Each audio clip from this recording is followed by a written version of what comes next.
Well, this is highly unfortunate.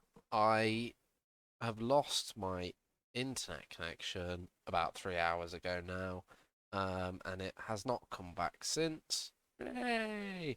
Um, and I lost some stream footage. Yay! I lost some stream footage. Isn't that a new one? Um, I don't know. Hopefully when I upload this. Imagine recording a video to your hard drive. Could you believe it? So let me check that this is actually going to my hard drive, not my SSD, because that would, yeah, it's going to the D drive, dudes. Um, well, yeah, hopefully the quality suffices and or is better. That would be very good. In fact, I'm going to check my settings right now. Check output. Where do I choose? Oh, it's still going to be 720p. I mean, I could have totally decided to just make this one 1080p since I'm recording it. But I don't give a shit about you watching this in 1080p. Enjoy your 720p. Get wrecked. Um, yeah. Okay.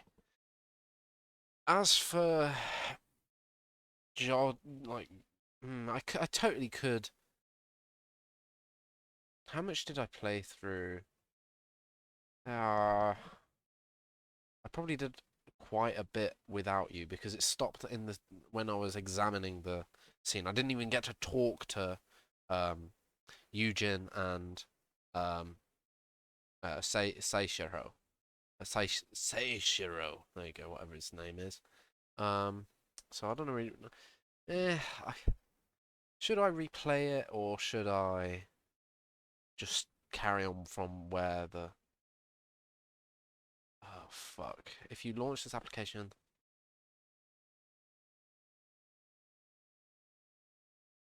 fuck it. Hopefully, I don't lose too much progress. Very weird, very weird. Um, I totally could just play.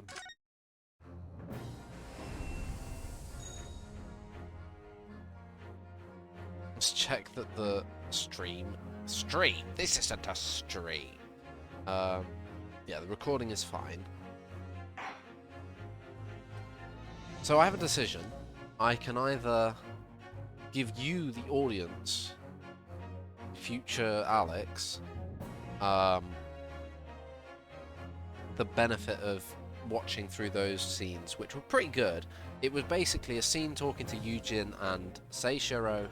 Then um, I went to Naruhodo law offices and examined everything and talked to Susato. Then went to Lord Strongheart's office and spoke with Lord Strongheart, and there was a scene with Van Zykes there. Um, I might play through it but not commentate. Let's see where the continue takes me. James is sweet. Yeah, it takes me right where I was.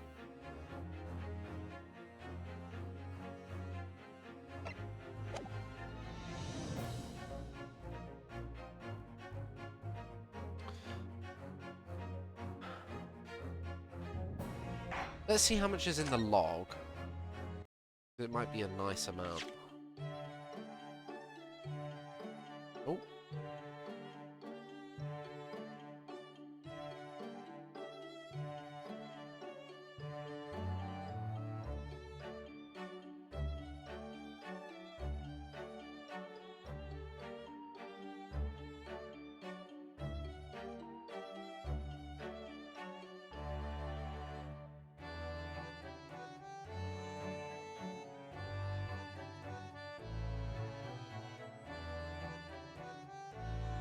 How did Susato know this?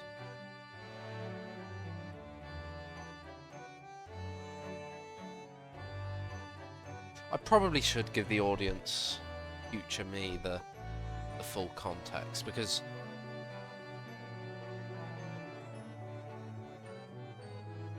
no, I'm going to try and explain myself.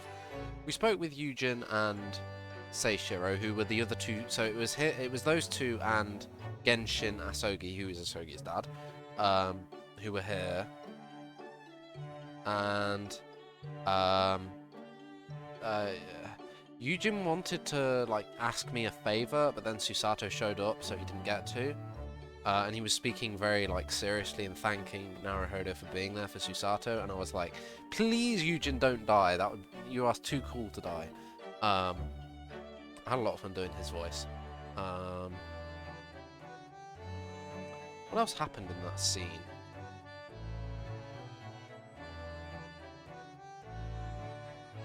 You know what? Future audience people, if you want to see what happened, go and find someone else playing this game. There you go. Problem solved. Yeah, then okay, when we spoke to Strongheart, this is something that I talked about. This bit here, it's like I made some comment about how, like, I guess this was before politicians worked out never to answer a question or say more than they should. Like, the fact that he said this at all, it just makes him suspicious that he was involved.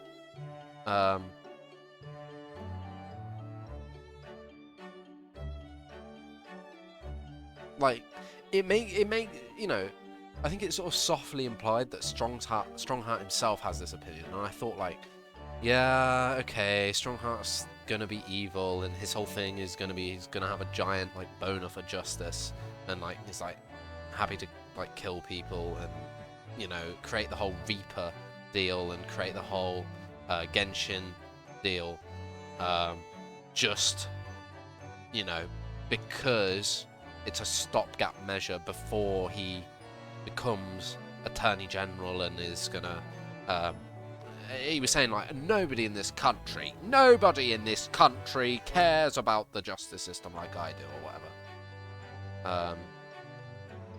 And then also, when we arrived here in Sholmes this week, there was just, like, these weird two French guys with red hair that were, I presume, something to do with the red-headed league, like in the novels.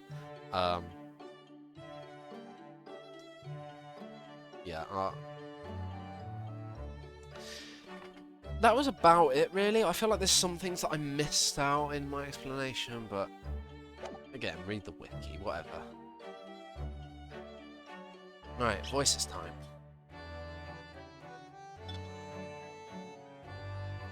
Oh, also, Strongheart said Asogi is, like, actually missing and he doesn't know where he is. But then when we walked into Sholmes this week, there's a mask on the desk. Wow.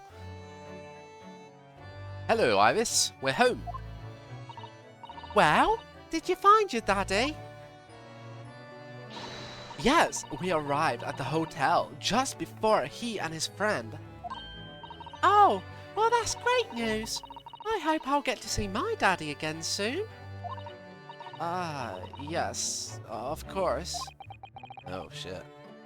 Dr. John H. Wilson. So, Iris, all that remains now is the greatest of problems known to man. But before we concern ourselves with that, I believe some tea is in order, don't you, my dear fellows?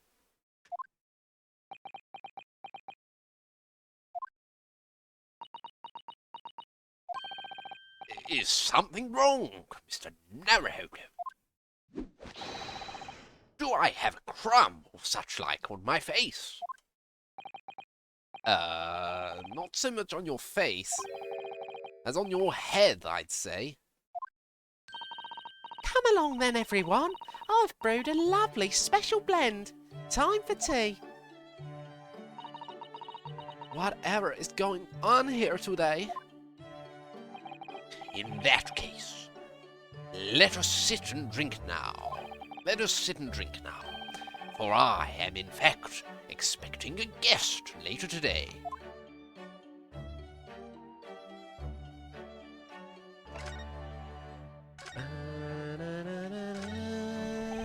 I finally managed to remember this behemoth's name, the Great Analytoscope. I don't think it was here when I left for Japan, was it? Oh, is that right? Yes, because it was with the pawnbroker. Ah, of course. Oh, That's given me a wonderful idea. I could pawn everything that's on your desk. The office would be tidy at last. Don't even joke about it, Miss Usato. You are joking, aren't you?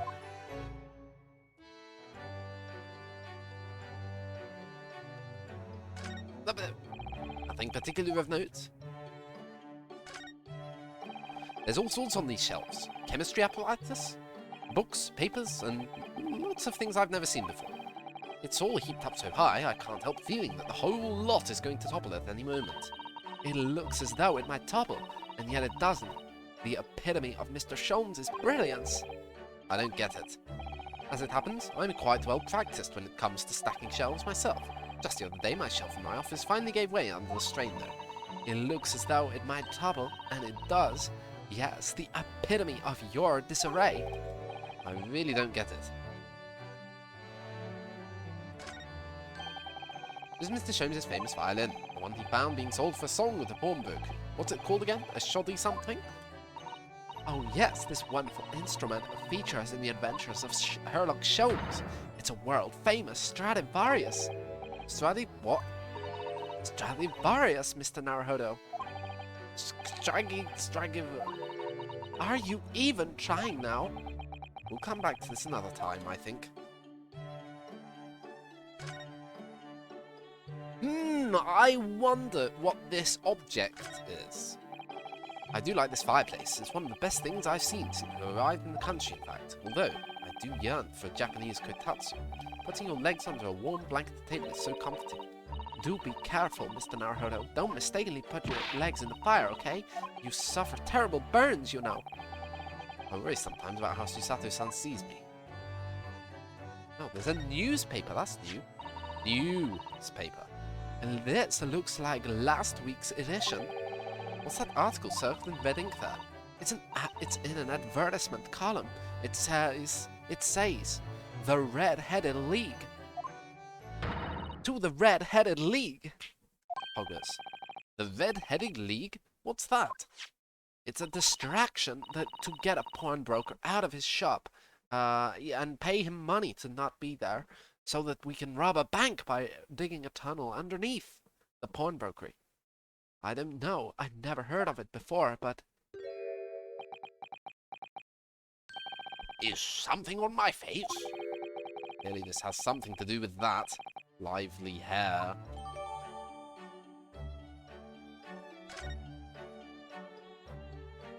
Oh wait, I can't do that one.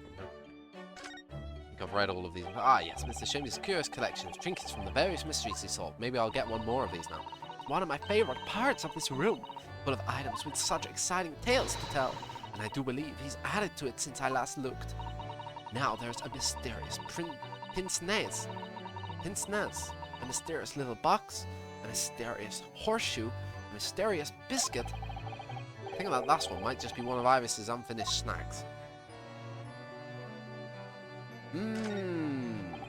My eye is always drawn to this big metal chest that Mr. Sholmes and Iris use as a coffee table. Isn't where Iris keeps her very important papers? It is, so you'd think that they'd treat it with more care, really. But only the other day I saw Mr. Sholmes kick it. Oh no, I suppose something must have been frustrating him. What a shame to mistreat the furniture, though. Was it damaged? The chest was fine, but Mr. Sholmes was doubled up on the floor for minutes. Oh dear, that is a painful tale. The mask Casimir wore when he was assigned to Lord Van Dyke's as apprentice. Why is it here? When he cast it aside after the trial the other day, I just sort of picked it up. We ought to give it back to him, I suppose. But he has his memory back now, doesn't he? I can't help feeling he might turn around and tell me coldly to wear it myself. But isn't he your best friend? Why would I need to wear it? Is it probably an obscure Japanese reference that I don't understand?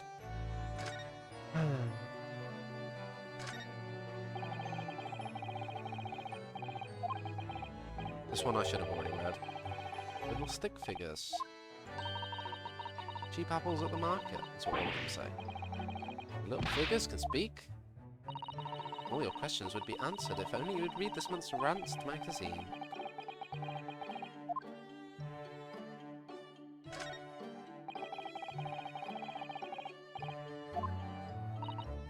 Reading the examines is something that I kind of want to just skip.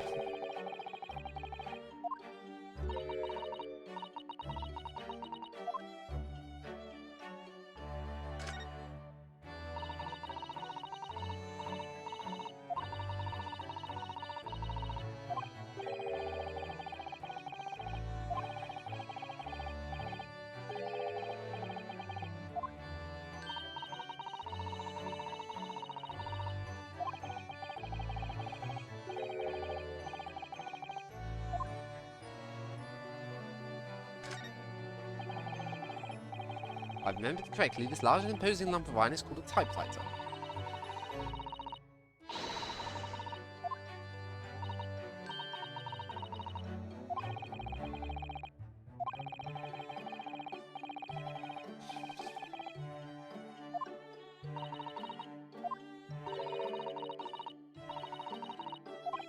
Ugh, now I've made Susadis angry as well.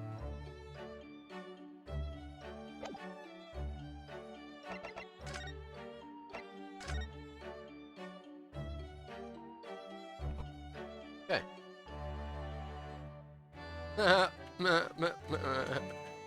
Black and white print. Black and white print. I'm going to read all of this. Furthermore, much sturdier than those would entrust himself to the flimsy, the manufacturers shamelessly pass off as a walking. How could somebody entrust himself to the flimsy pieces of wood that manufacturers shamelessly pass off as walking sticks these days? Not I, that is for certain. However, I will say that the shorter lengths of overcoats recently have been a great boon. The convenience and freedom it offers while preserving warmth and fashion is highly pleasurable indeed. This is a fashion review. Am I something a successful session? Reply to this advertisement with their particulars in a highly private interview. Biter. Retrospective. On the 19th century, probably. Truly, more than any other nation, Britain has been successful in its endeavours, thanks in part to the generosity of its many investors and its long illustrious tradition of fostering inquiries into the sciences. Lest it be forgotten, she is the nation that gave to the world the genius of Sir Isaac Newton. However, there is one other factor at work, the shifting field of economic thought. Despite the fact that Adam Smith's magnum opus, The Wealth of Nations, was published in 1776, the doctrine of laissez-faire has only begun to truly take root in the last few decades. It remains to be seen just how influential and enduring his ideas will prove to be. Public health report. Despite the condition of the City of London as of late, it has been a positive year for public health. There have been fewer cases of consumption reported when compared to this time last year, and smallpox is at an all-time low thanks to the vaccinations offered at the smallpox and fever hospitals throughout the various parts of London. Doctors, however, warn that there appears to be the beginning of yet another cholera epidemic on the horizon. Although the cause of such outbreaks remains unclear, the public is strongly advised to drink only water which has previously been boiled. So this is after the... you know, there's the thing, the water fountain convention that they do each year, where they like say, hey, you should listen to scientists more, people of, you know, public responsibility or whatever, because of this dude who, while everyone was too busy thinking about miasma, thought up the idea that it was the water causing the cholera epidemic, because it's like some baby shat into the water or something. Yeah, that's the thing. I think everybody knows that story. There's an emerging consensus. Oh, sorry. It's in Bartholomew's Hospital. The latest research findings and leading hypotheses this month from the Teaching Hospital of London. There are emerging consensus among doctors and scientists of all nations whereby the theory of miasma is being soundly rejected, as experiment after experiment has yielded conclusive evidence in support of what physician John Snow, there he is, had concluded many years prior, that there is a strong correlation between contaminated water and the prevalence of certain diseases. I do love the fact that I know some of the historical references in this game. In fact, the latest news to arrive from the continent is consistent with our own research into the so-called germ theory of disease, which by minuscule microorganisms are the actual causes of great many illnesses, The medical community has already begun in earnest to identify and categorize the tiny creatures as microscopes. Also continue to improve through the dedicated work of London's famous instrument makers. We expect in the coming years improved instrumentation will allow us to see germs with further clarity and in greater detail as never before. Strange bit of wording at the end, but I guess that was just old-fashioned wording. Health services, mention health advisories and notices of the City of London and general public at large. Something, state of its drinking water. Remember not to drink any water it has not previously been boiled. Fresh water ought to be boiled. Something disposed of. Do not let water stand where it might be adulterated with dirt or other contaminants. If available, has this been shown to reduce the incidence? Compulsory vaccination for the greater good. History is shown through something public health overall. I think that these little articles... Do you reckon these articles were actually in the Japanese version? Obviously in properly Japanese, but... Or do you think this is a Janet Sue special to make all of these articles be unique? On account of the bequest of the late Ezekiah Hopkins of Lebanon, PA, USA. There is now another vacancy open which entitles a member of the League to a salary of £4 a week for purely nominal services. All red-headed men who are sound in body and mind and above the age of 21 years are eligible. Apply in person on the morning of the 31st at the large park on Lime Street.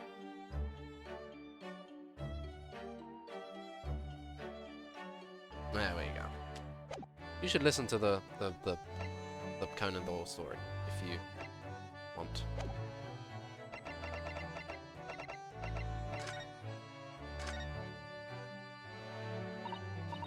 Mr. Sholmes, who were the two gentlemen that were here before?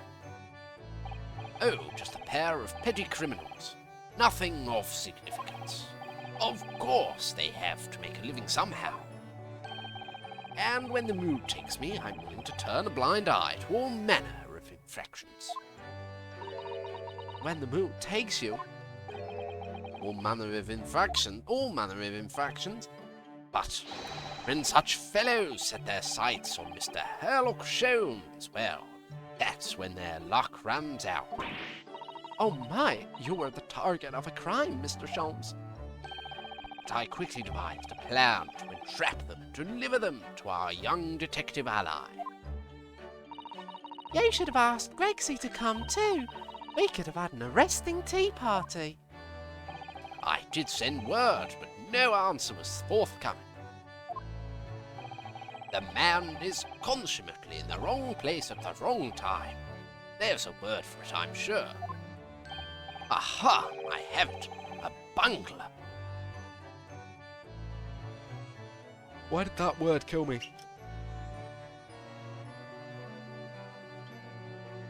A bungler. That's the word. It's a good job he's not here to hear you say that. So those redheads had been up to no good? I wonder what the men did.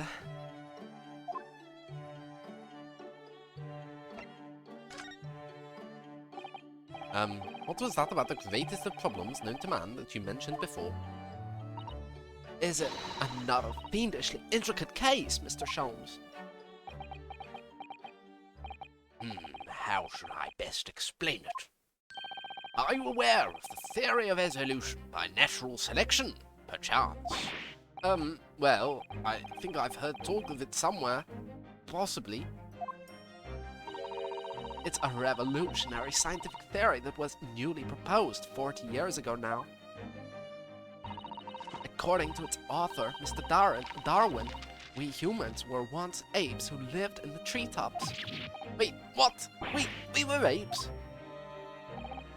Indeed, and from the very moment those apes descended from the canopy to live as humans, it has been our lot to be at the mercy of the greatest problem known to man. Our lot? What is this great problem, Mr. Sholmes? Why, is it not obvious, my dear madam? The problem of rent.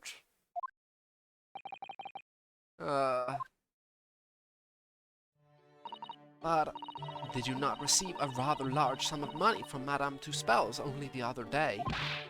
Sure, a large sum. One potted herb for Iris and a new motor car for me later. And all of it has quite disappeared. And a new motor car for me later. One potted herb for Iris and a new motor car for me later, and all of it is quite disappeared, I assure you. Honestly, Hurley, you know you squandered it. Yes, well, anyway, 2 days ago, I discovered the answer to man's greatest problem. For the coming month, at least. And what was the answer? Why, there is a substantial clue before your very eyes. I have seen and I have observed the newspaper. Don't tell me, let me see. Humans are sorry creatures, unable to see what is in front of their noses. Let me give you some assistance. Don't look, but observe me very closely. There is one particular feature about my person that has changed. You should notice it in the end, I think. In the end, it's been stabbing me in both eyes right from the very beginning of our conversation. I think we might need another clue before we uncover the full answer, Mr. Naruhodo. Thanks for the hint. I'll be tearing my hair out if this charade goes on much longer. Mr. Sholmes, isn't it about time you told us the truth? Just over a week ago, you said to us. I will now tell you something of the first importance, my dear fellow. Great detectives are wont to lie. It will serve you well to remember that.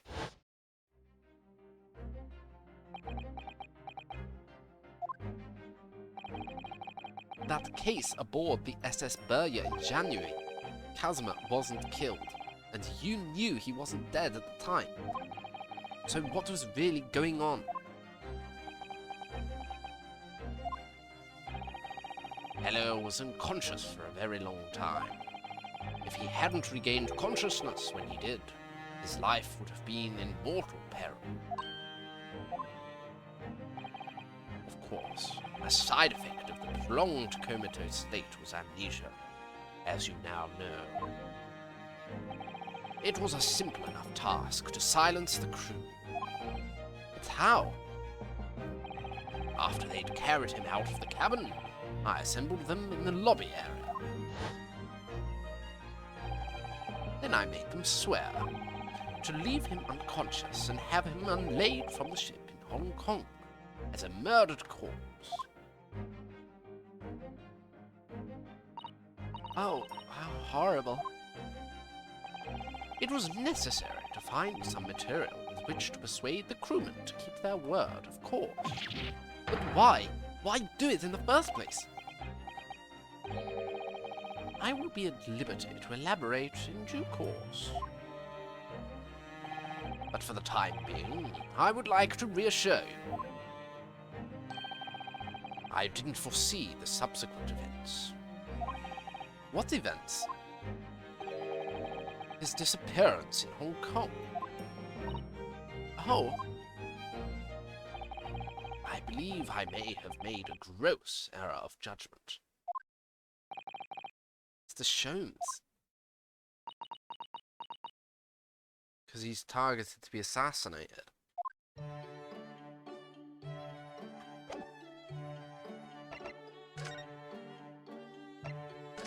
Take that.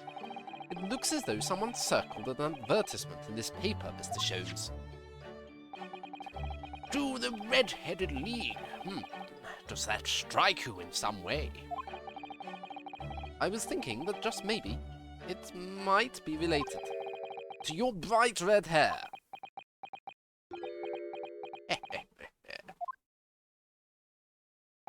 So, at last you've learned to apply my methods, Mr. Naruhodo. Sorry? In the first instance, and quite indispensable, observation. Believe me, I could have seen that hair with my eyes shut. So then, allow me to regale you with the details of my latest exploits. Regale or boast?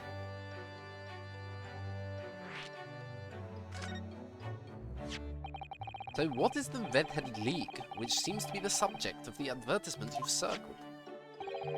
You noticed it in the paper then? That, my dear fellow, was going to be the source of this month's rent payment. It was? How?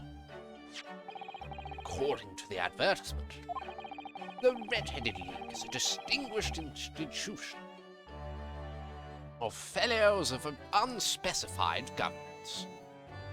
By the way, in the actual Conan Doyle story, the people at the desk in the Red-Headed League, who are obviously all like plants and actors and shit, like they apparently had fell for people who had dyed their hair or even or wore a wig before. But yeah, so Sholmes is not going to get away with this. In fact, the only condition for becoming a member is having red hair. Red hair. That doesn't entirely surprise me. But listen to what the lucky redheads receive once they join. An unconditional salary of £4 a week. Oh my, £4 a week? But why? What are they paying people for? That I don't know. No details are given in the advertisement. But surely every red-headed person in the country would be flocking to join in that case. You're right, Susie. There's no time to lose. I've put my application in at once. So will I, just on the off chance. That might be stretching a point, I think. The trouble is, they have a fixed number of members, you see. Oh, I see. So once a certain number of people have joined, no one else can. But as luck would have it, one member recently passed away. It wasn't particularly lucky for the redhead in question, I feel, Mr. Sholmes. So you decided to try and join in his place? Correct, I mean. Look at me. Have you ever seen such a red-headed fellow? No. So why did it have to go so wrong? What on earth happened? Blunder, Mr. Naruhodo, though it pains me to admit it.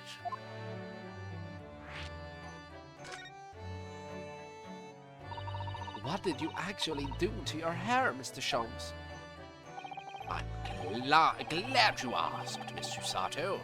What you see atop my head is neither dyed nor a hairpiece, which are the two things that this red-headed league knows how to spot. No, I changed the color of my hair overnight by the wonders of chemistry. Chemistry? I was conducting some research into a method of rejuvenating spent tea leaves. And in the course of my work, I stumbled upon a potion that, when taken, turns one's hair a flame-like red. Would you like to try it? It will make every hair on your body perfectly crimson. I think I'll pass. But Mr. Sholmes, is it quite safe to drink? Surely it's bad for you, isn't it? Amateurs are always hampered by such fears. Oh, I should have never doubted you, Mr. Sholmes. You mean to say? But of course, to earn £4 a week, one must be prepared to turn a blind eye to a little danger. That degree of red signals more than just a little danger. Surely. So anyway, Hurley left full of confidence yesterday with his new red hair. At the park on Lime Street, where the Red-Headed League were interviewing prospective new members. So what went wrong? The whole park was choked with red-headed folk, like a Costa's orange bearer. I queued for 8 hours solid before, at last, I reached the front. But when the panel of interviewers saw me, they immediately said, "Ah, Mr. Herlock Sholmes, are you in disguise to conduct an investigation?"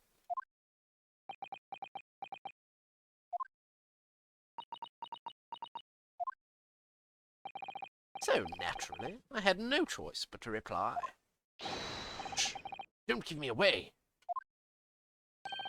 After which I could do little else but turn and leave. Then this morning, when I looked in the mirror, irritation stirred within me. So I turned that pair in to the police. Oh dear, what a disaster for Hurley and those two redheads.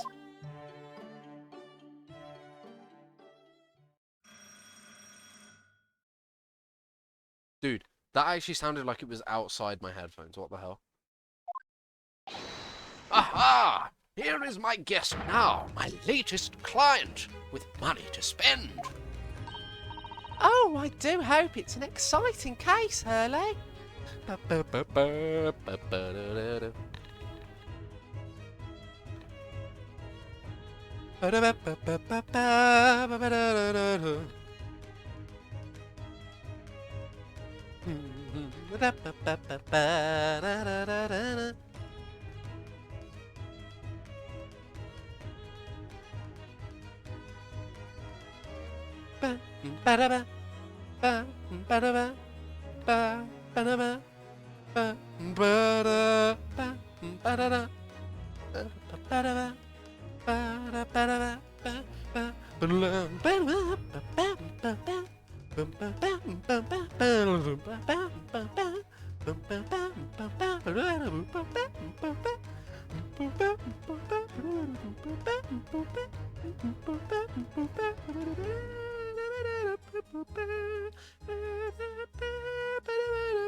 Remember, Iris, we are at present gripped by the greatest problem known to man.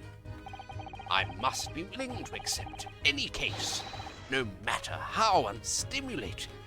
Save locating a runaway, of course. Don't spare anyone's feelings, will you? Oh dear, I'm afraid Hurley can lack a little tact, especially just before the rent is due. Thwack. She was a juror once. Mr. Sholmes, Mr. Sholmes, oh please, oh please. Please find my husband. He's run away. Huh? To upset me. I beg your pardon? I beg your pardon? Never mind, a personal matter. My apologies. What exactly are you trying to say, Mr. Naruhodo? I didn't say a word. Come, my dear madam, be seated. Iris, some tea, if you please. Of course. What's the matter, Mr. Sato? Oh, it's just that the gentlewoman... I feel sure I've seen her somewhere before. Very recently. Yes, now that you come to mention it.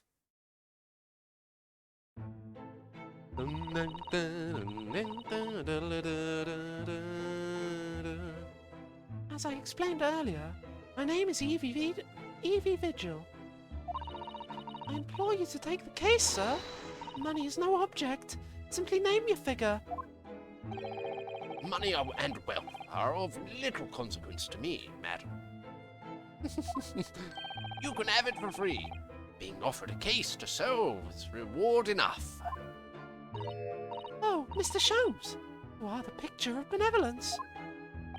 I will of course make a mental note of your offer, however, for contingent reasons. I trust you will remember your word also. If I might inquire, sir, this gentleman and lady would be... Oh, me? What I'm about to tell you, I should like to communicate in the strictest confidence, you understand? Oh, don't mind this, my dear fellow, Mr. Naruhodo. Ah, these are my friends. I assure you, you may say before this pair anything which you may say to me. Literally, this is the exact line from the Red-Headed League when, like, Watson is listening in, or it might have been another one of them. I don't know. Ah, I see. I can vouch for the gentleman personally. After all, he's hard of hearing. Why did I ever get my hopes up?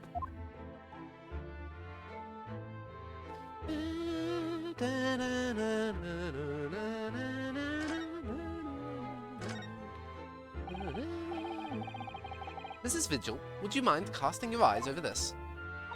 Oh, my poor Daily. Where have you gone? What's become of you? Daily Vigil. Evie Vigil. I'm afraid she's too worried about her husband to pay any attention, Mr. Naruhodo. Either that, or she just doesn't want to be bothered with me.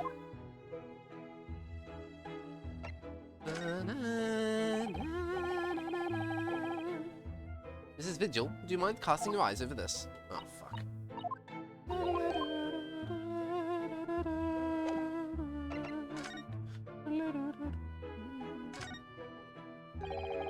Forgive me for asking, Mrs. Vigil, but have we met somewhere before? Quite recently, perhaps? Oh, my! Sure, my dear fellow, what is your intention? Clearly, you have no ability to differentiate the facial features of the English. If you wish to invite the lady to tea, you must do so in a more gentlemanly fashion. Is it possible that you're the nice young lawyer from the trial I attended last week? Aha! I knew I recognized her. To have a man's fate in the palm of one's hand. Oh gosh, oh golly, it sends shivers down my spine. I didn't quite recognize her because she's acting so differently now. It must be very difficult for you as a lawyer. Being hard of hearing, I mean.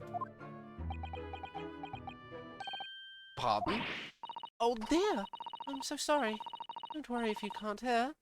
It was flippery, really. Nothing more. Now look what you've started, Mr. Sholmes. Thank you very much. I believe it would be prudent for you to sit quietly in the corner. Yes.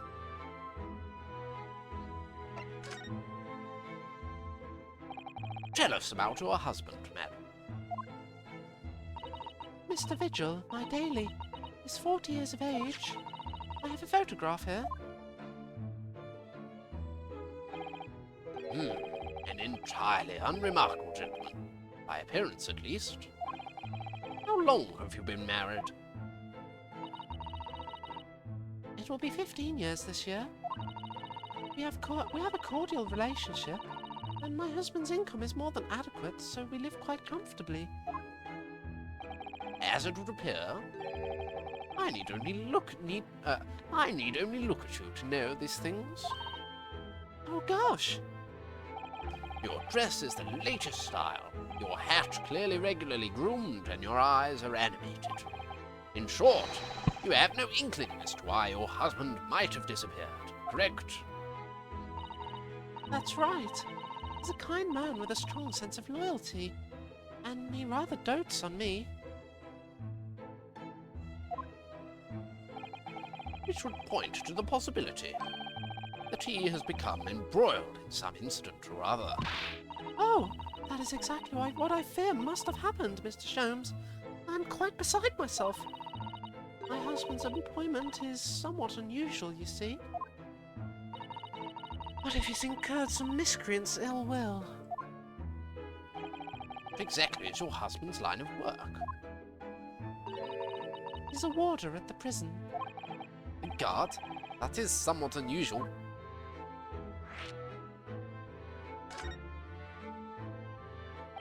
So, your husband is a prison warder. That's right, yes. Well, in actual fact, the chief warder. Indeed, I see. Well, chief prison warder certainly qualifies as something of a specialist occupation. Yes, it does indeed. My poor husband must prepare those dreadful punishments and see that they're carried out. Dreadful punishments? Does she mean capital punishments? Capital punishments? Okay. I like that the professor case is being woven into the plot now, because this is going to be relevant. And at such times, he must occasionally spend a night or two in the prison dormitory. But for that extra responsibility, he is remunerated more handsomely than the other warders. Of course, we make no mention of my husband's work to the neighbours. Yes, I believe your prudence is justified. Tell me, at what prison is your husband engaged? Barclay Prison, Mr. Sholmes. Really? Berkeley? Oh, a fine establishment. If I'm not mistaken, there is a large cemetery just behind it. Yes, that's correct. Lowgate Cemetery. Oh, goodness gracious me. No! Lowgate Cemetery, the very place we were discussing in court. That's unbelievable. Unbelievable, my dear fellow. And yet undeniable. Sorry, Mr. Sholmes. I'm afraid you've lost me. Ah, pay no heed, madam. Pay no heed. A private matter. This can't really be a coincidence, can it? Bum, bum, bum, bum, ba-da-ba-da-da-da-da. So, the matter of your husband's disappearance. When did you realize he was missing? She hasn't asked about his red hair, that's so funny. Please try not to laugh. It was yesterday. I'm sorry. Yesterday. That really is recent. Laughably so. The truth is, my husband does at times have occasion to spend the night away for his work. It's not at all out of the ordinary for him not to return home at night, but this is different. For him to not make any contact for a whole day, that has certainly never happened before. Oh, my dear Daly, whatever can have happened? My dear Mrs. Fidgel, please calm yourself. Now then, have you contacted the police? Why, naturally, but sadly, they refused to listen to my pleas as my husband has only been missing for one day. I was asked to wait patiently at home. Ah, in truth, Mrs. Fidgel, I concur with the police. I thought you needed money, Mr. Sholmes. However, let us not be hasty. I see no reason why we should not engage my deductive powers to track your husband down anyway. Oh, thank you, Mr. Sholmes. And furthermore, let me assure you,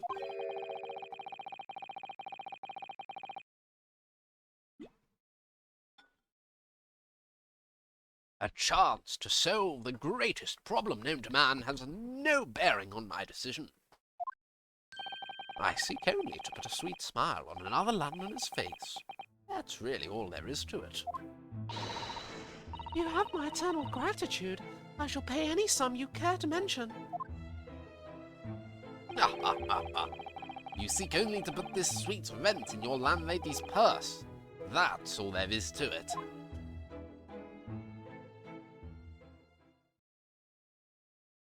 Now, let us engage in the art of deduction. Thank you for everything you have shared with us, Mrs. Vigil. I believe I have all the information I need to begin my investigation. Oh, please report to me soon with good news, sir. Now, fear not, madam. In a day or two, I shall be contacting you with a heartening report, I'm quite sure.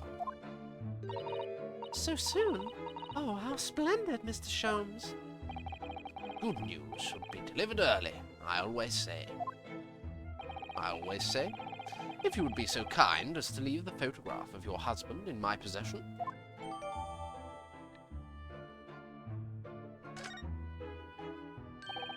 Thank you. Now, allow me to show you the door.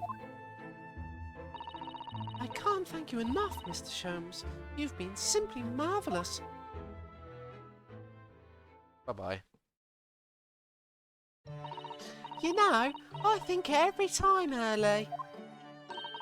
But how do you come out with such nonsense? Good news in a day or two? Are you sure? I can't be sure, of course, but then I didn't swear to it. I merely gave the good woman some hope. I hope to be able to give her good news, one might say. After all, the rent must be paid by the end of the day tomorrow. If by that time I've successfully located Mr. Vigil, we shall be mutually relieved. Mutually relieved.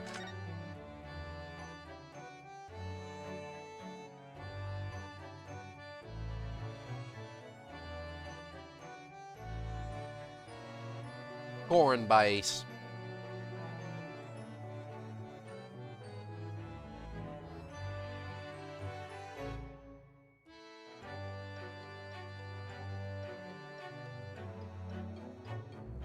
Now, let us proactively engage in the art of deduction. Let us deduce the profession of the man before us. Notice that on his jumper there are stripes in the shape of bars. One might say prison bars. Then, consider that he is well dressed. Clearly he is in an occupation of a respectable man. Combine this with his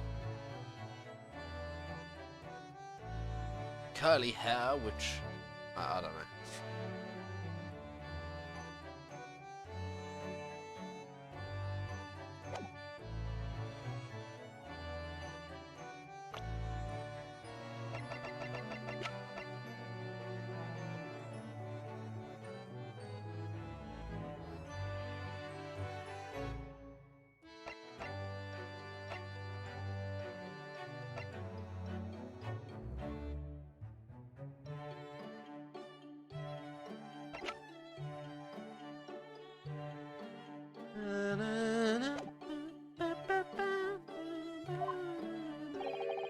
Wouldn't you agree, Mr. Naruhodo?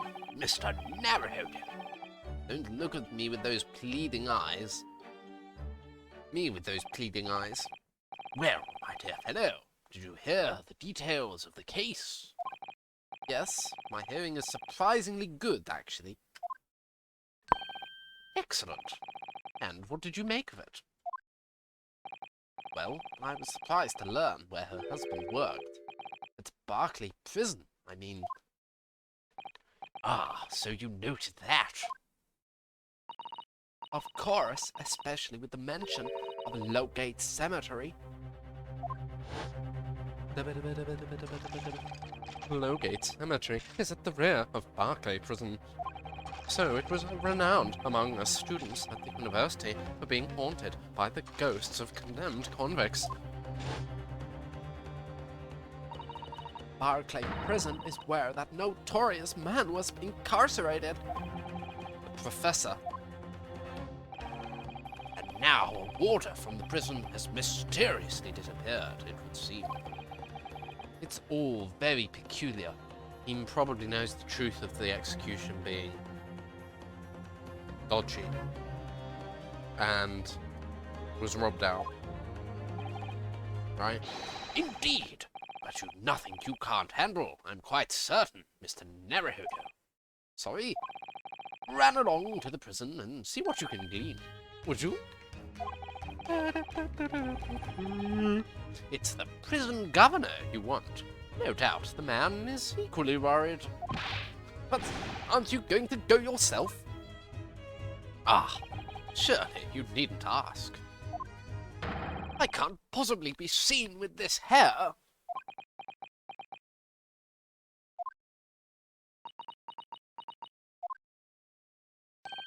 But didn't you go to Lime Street with that hair? It was quite different, a quite different matter. So, I leave it in your capable hands.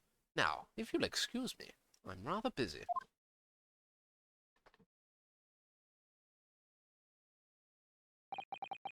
Of course you are.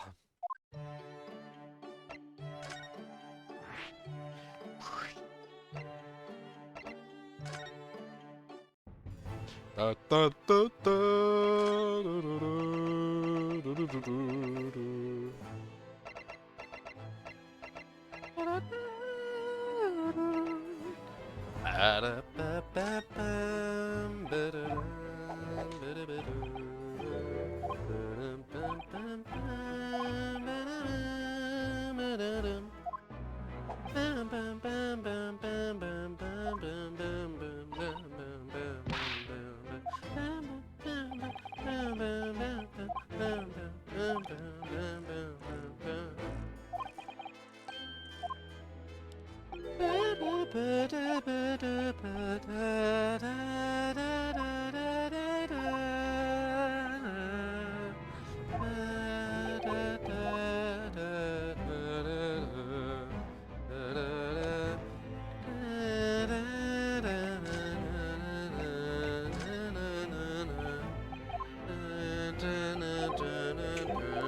Okay, that big case was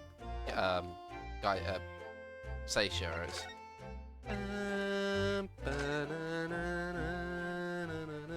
New voice time.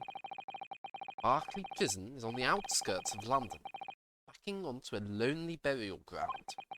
Its 4 high outer walls loomed quietly before us in the fog. Having requested a meeting, we were shown to the governor's office in the watchtower. Wow. Strange fat bird in a cage. Stuffed deer-looking thing on the wall. Shackles. Portraits of people whose office this has been, most likely.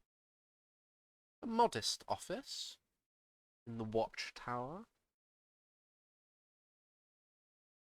Enough room to seat a few people, at least. A gun and an axe. This shackle looks broken. Quill. It can't be too fancy, right? Because this sort of quill is less fancy than... Yeah, this guy can't be too fancy. Pipe. Modest looking pipe.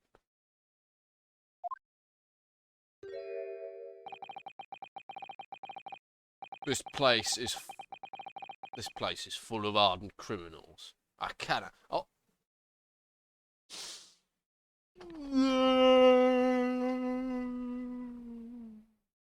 The time has come once again where I have to do my awful fucking Scottish voice that is just a complete disaster.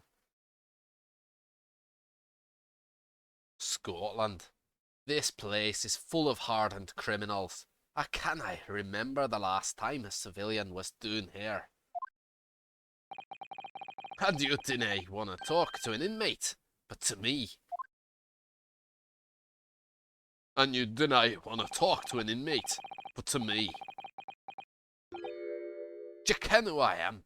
I'm the governor, Barry Kaiden. Hmm? Oh, yes, it's a pleasure. I'm Yunosuke Naruhodo, defense lawyer. And and an Easterner. It's so bad. So hard to do as well. Deep, burly voice combined with my absolutely huge fail of a Scottish voice. Fucking hell. Can I? And an Easterner. Scotland. And an Easterner. No, I see. Does that mean? Yes, I'm a visiting student of law from the Empire of Japan. Aye, Japan. Did ye say Japan? Yes. Well, there's no kind of... well, there's no any of your kind in here, laddie. Maybe you should try the prison next door, eh? I didn't notice another prison next door, sir. Aye. Anyway, we came to ask you some questions about... I dinna like to be so direct, but... I've no intention to speaking with the likes of you suspicious-looking Easterners. Now get out of my hair. As soon as he finds out that we're from Japan, he reacts like this. That surely means... I think it's because of the professor case. You think so too? 10 years ago, Genshin Asogi, also known as the Professor, was incarcerated at this prison, and then, after his execution, he apparently re-emerged from his grave in the cemetery behind the prison. I might have known. Scotland, you're sniffing around about that case, aren't you? You're an agent, say? Part of the Professor's great web, no doubt. No, not at all. We're just... Get gone with you, before I punch your lights out. We're going. Clearly the ghost of that killer still haunts this place. We're not going to get anywhere here. Unless we can somehow prove to this man there's nothing suspicious about us. Governor Kaiden? What are you thinking, Miss Usato? What were we even here for, by the way? Oh yeah, we were on the lookout for... I feel sure that name came up in conversation recently somewhere. Wait, what? What?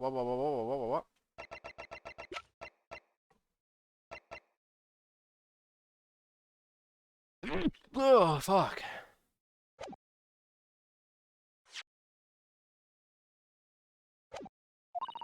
I was wondering if whoever mentioned him might have some ideas to help us. Come to think of it, I have the same feeling. Governor Kaiden. What? Bitch, what? I don't remember shit like that. Governor Kaiden, could I at least show you this? How many times can one man turn his back on you in a single conversation?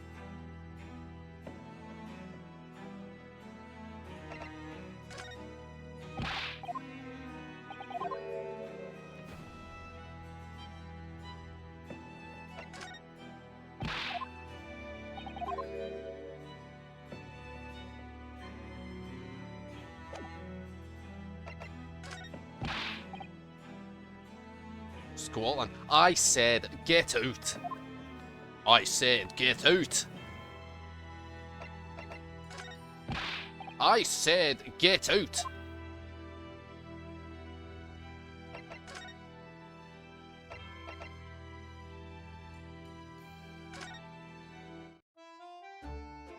Oh. Governor Kaiden was mentioned by Eugene Mikotaba. That's Professor Mikotaba over there. Oh, fuck. What was his voice again? Ah, hello, you two. I was just taking a moment to catch up on the world now that I'm unpacked. But where's Judge Jigoku? Yes, he's not the relaxing sort.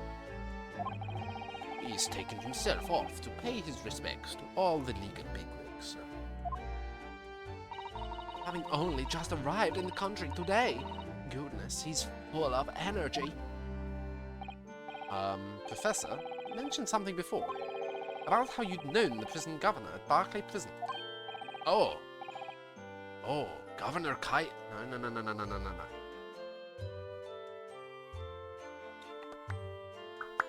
I don't have a primer for this voice, which is kind of annoying. Oh, Governor Kaiden, you mean? Oh, Governor Kaiden, you mean? So it is the same man. Father, we must speak with the governor. But he refused to talk to us. He said we were suspicious Easterners.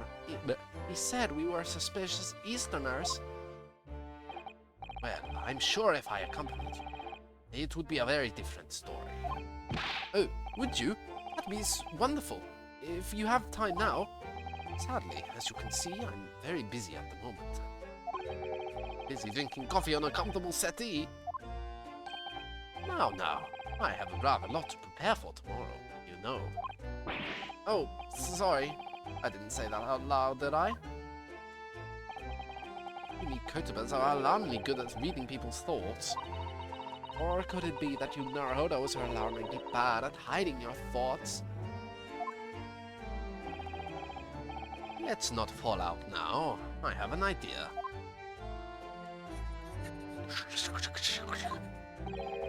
What's he writing on that piece of paper? Here's a letter of introduction for you. Hopefully when he sees my name, he'll change his tune.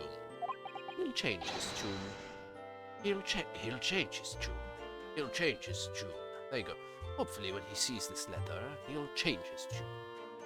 Ah, thank you.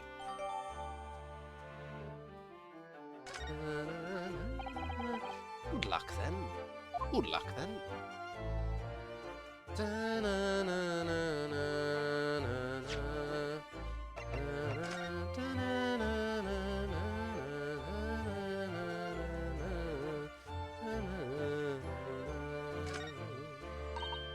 Oh, it looks like this is some sort of steamship ticket.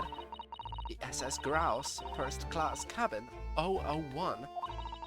Yokohama departure, 11th September. London arrival, 1st of November. Ah, that's the boat that Professor Mikotoba and Judge Jigoku came on from Japan, isn't it? Yes, I think it's called at Dunkirk on the north coast of France for a night before finally arriving in Dover. I think it's been almost a year since we've arrived in Dover on the SS Burya. Seems a shame not to keep your tickets as a memento of your trip, don't you think? Yes, I agree. I have mine safely in my diary. And I keep mine in my wallet, so I have it with me at all times. Oh, well, how strange. Where could it have gone? Are you like this on purpose, Mr. Naruhodo? Did I imagine it? Was that comment accompanied by a little sigh?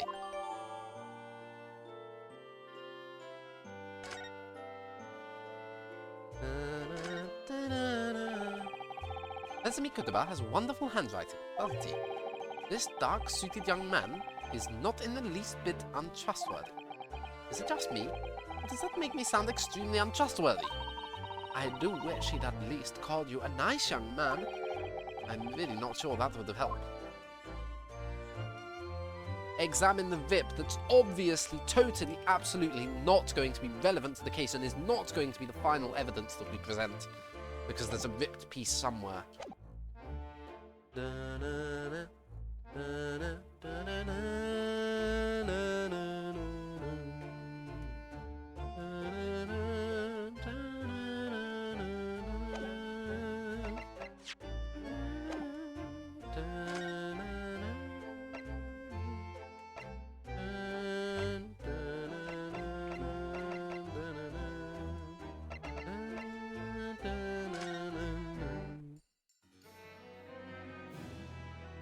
Scotland.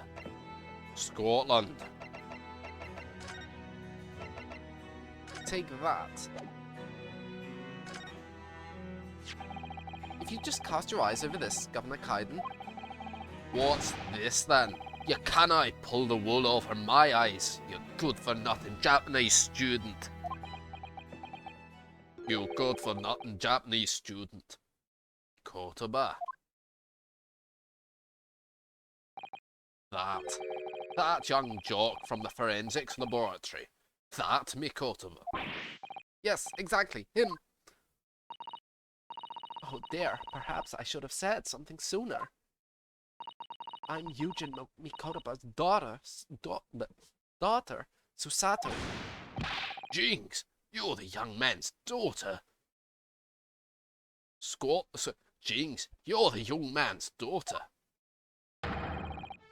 And you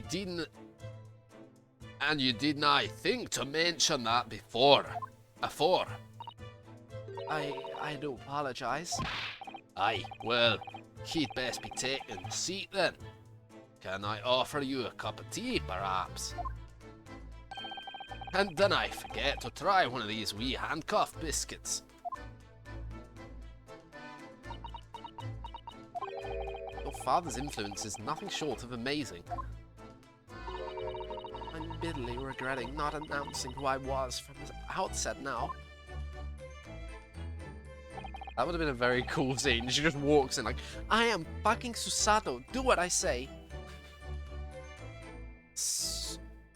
Scotland. So then, what can I do for you then?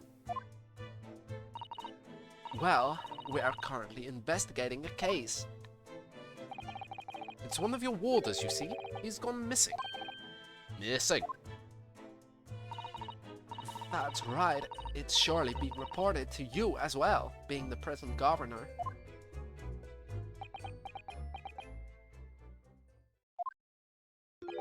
I have nae heard of anything of the sort. There's no missing persons in my prison. Oh, but how can that be? It's Mr. Daily Vigil, your chief warder. Aye, Vigil. Aye. Aye, Scotland. Vigil. That's right. His wife came to us and asked us to investigate his disappearance. Skip the part about him only going missing yesterday for now. Clearly that means something to him. Would you be so kind as to tell us what you know, sir? Aye, of course.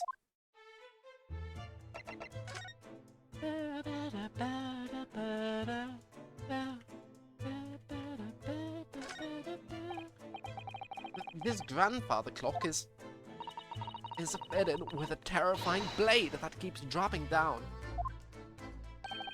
Aye, it's modelled on the guillotine, a French execution device. You might have heard of it. And yes, before you ask, it can chop. Heads off, you mean? Aye, others no.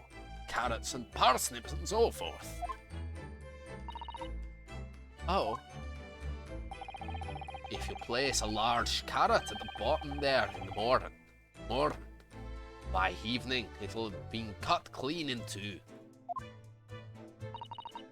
Well, that blade must have an almost indescribable edge on it then.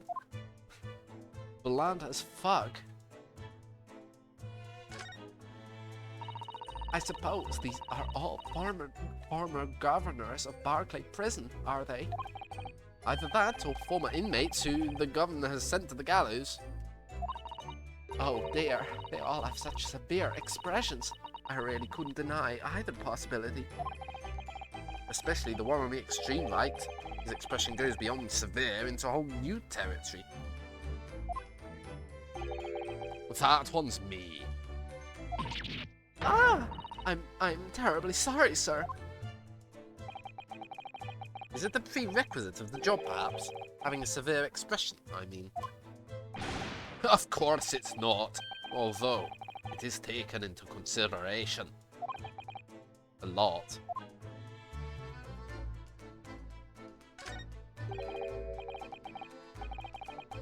An axe, a hunting rifle, and 4 pairs of handcuffs. That's a daunting collection. Ah, there's a story behind every one of those.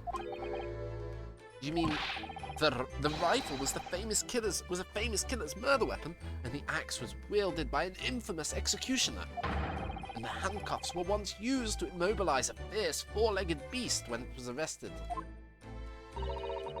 I think you're in the realms of fantasy now, Mr. Naruhodo. Not those kinds of stories, Jimmy. That axe was used, the one I used to chop down the cherry tree at my house. Mrs. Kyden was nigh best pleased. And the cuffs on the left are the ones I caught my first burglar with back when I was a bobby. Stories were a little different to those you imagined, I think, weren't they? Yes, to my relief, and in some small way, my disappointment.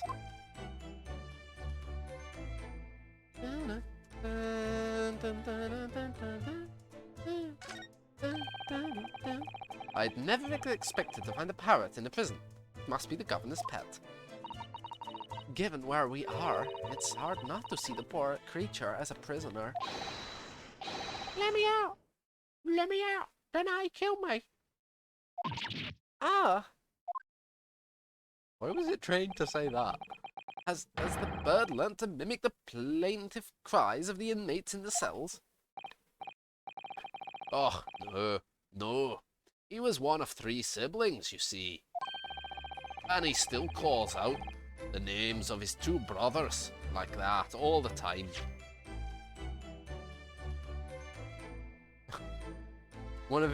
So his brothers were called Lemmy Oot and Deny Kill Me. And the third one, he's called... I don't know. Right. Let me out! Don't I kill me? Aye. I hear you, laddie. You want your dinner, eh?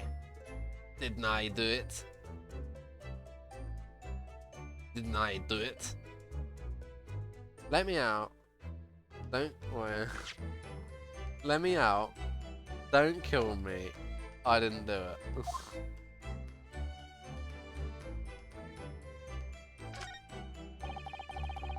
That's a very large cabinet full of papers, isn't it? It's labeled Inmate Register, look. And all the files are in alphabetical order. That's 50 years worth of records in Barclay's inmates. Whether or not they left alive after serving their term. All the details about the crimes they committed are recorded in there. Like an epitaph, you might say. A record of crimes and punishments. How dispiriting. And yet, this man seems to be enjoying tea and biscuits as he talks about it. That deer has been staring at me for a while now. It has. The poor thing can't fit through the small hole in the wall, but it just can't get its head back out again now either. It's giving me a woefully imploring look. It's not real, Mr. Naruhodo. It's stuff. What? I mean, yes, of course it is. For a moment, I thought it was another assassin sneaking in via the ventilator.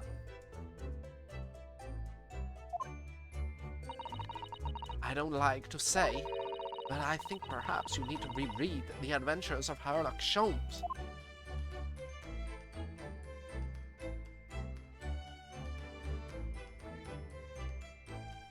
I haven't read enough of them to get that reference.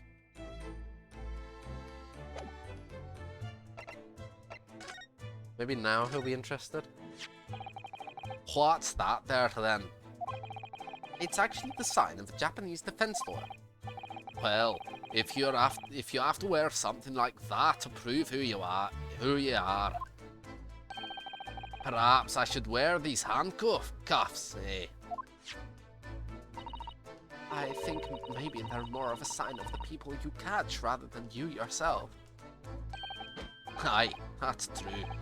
You got me there, and they're not actually a sign of anything, are they?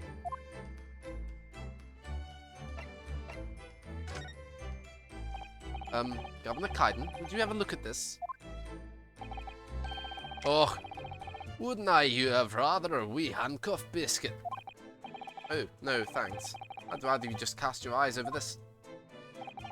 Or maybe you prefer real handcuffs, eh? No, neither for me, please. Lovely offers, though.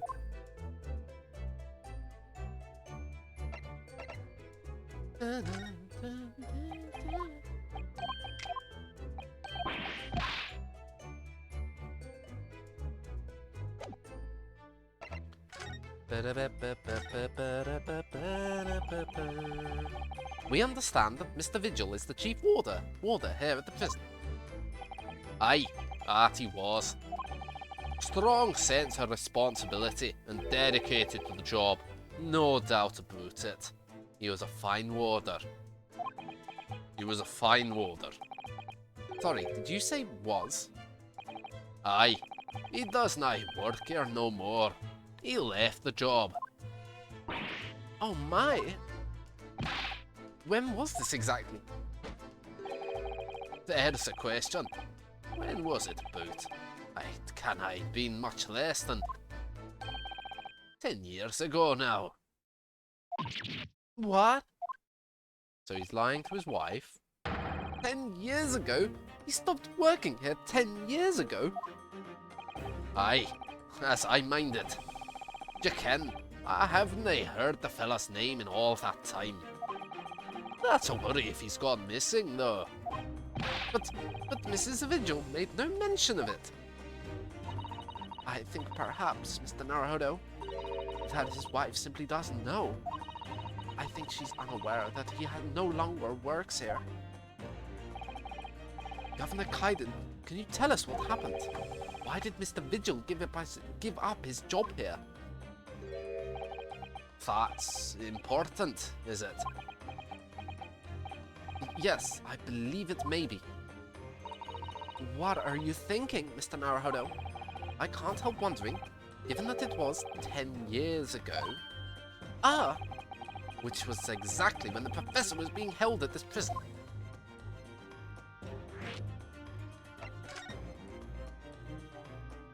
My father came to Britain all those years ago in order to study forensic medicine. But you seem to have been well acquainted. The dead room in the prison and the cemetery have a lot to do with one another. After all, they need fresh corpses for forensic research. You can. Yes, I can imagine. The advancement of medical science isn't always particularly palatable.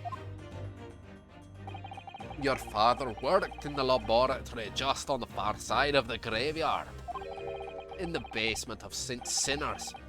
It's still in use today. St. Sinners? Isn't that name familiar? Isn't Sinner? Sinner is Scythe's maiden name, right? Right? Courtney Sinner. Courtney Scythe. St. Sinners? That's come up before, I'm sure. Yes, that's right. We'd been there. Kotaba and I, after riding the carriage together and negotiate terms. The more fresh material, I suppose. Aye, and we used to sit in the air for hours to gab on about dissection and all sorts. Oh, it takes me back. Over a pot of tea and a plate of cough biscuits, of course. How charming.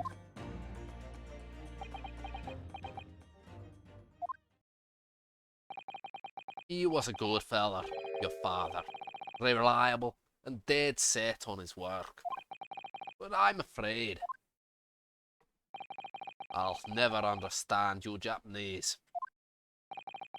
Because of Genshin Nasugi, I suppose. So, Mr. Vigil actually resigned from the position of Chief Warder 10 years ago, you're telling us. What happened to make him leave the job? In actual fact, he did not leave the job willingly. He had no choice in the matter. You mean he was dismissed? It was after a particular walk. Sorry, a walk? Aye, that's our word for it here. A walk to the gallows. An execution. It's the job of the chief warder to prepare the gallows tree and oversee any executions, you see. Only, Vigil did something unthinkable on that last walk he was manning. What did he do? I'm sorry, but I cannot reveal that information. He let Genshin Asogi free. Courtney Side then recorded him as dead, and that's how it all happened. And he's okay. He's a very important character. That's crazy. But I can tell you that it's very rare for a chief warder to be relieved of his post. But why wouldn't Mrs. Vigil know about it? She appears to be under the impression that her husband still works here. I wouldn't ken anything about that, I'm afraid. Can you perhaps answer one more question about the circumstances of his dismissal? And what would that be then? That last execution that Mr. Vigil was responsible for overseeing. Was it by any chance the professor's? My thoughts exactly.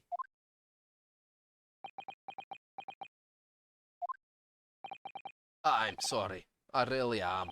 But that I'm at no liberty to answer that. Well, I mean, that is an answer, really, isn't it? I see.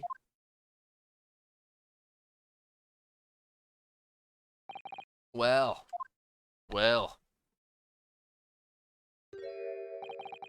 I cannot tell you anything else.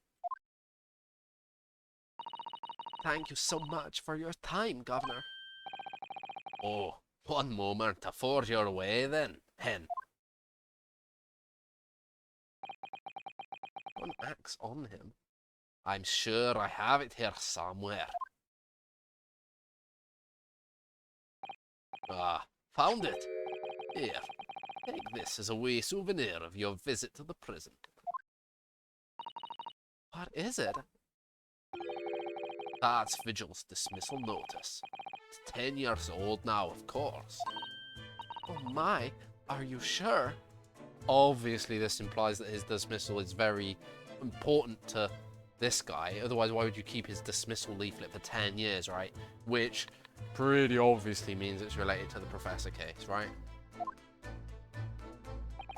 It's the only conclusion that makes any sense. Aye, it's no trouble at all. It's the original, mind. Thank you very much, Governor Kaiden.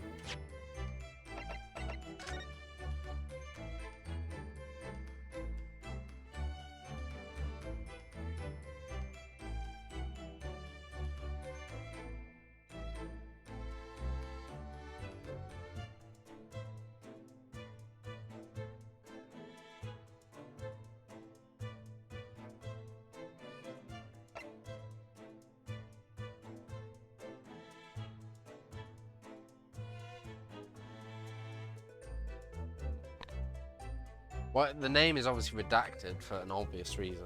I think it would be such a funny bait and switch if it wasn't the professor, wouldn't it? Oops.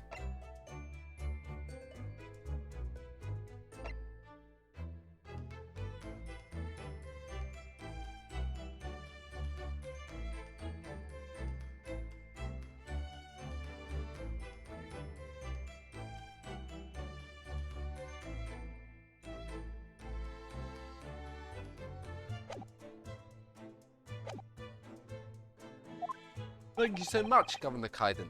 Well, in return, do me a favour and never come back here. That case is closed.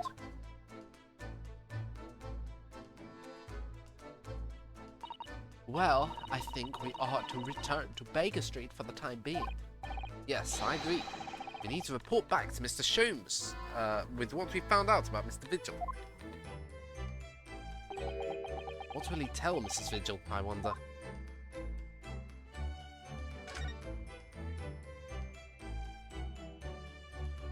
Dialogue is different. Ah, look, we have an opportunity here now, while the governor is away. Mr. Naruhodo, you could be imprisoned if you were caught. That's a good point. Perhaps not, then. That's all of them, I guess, yeah.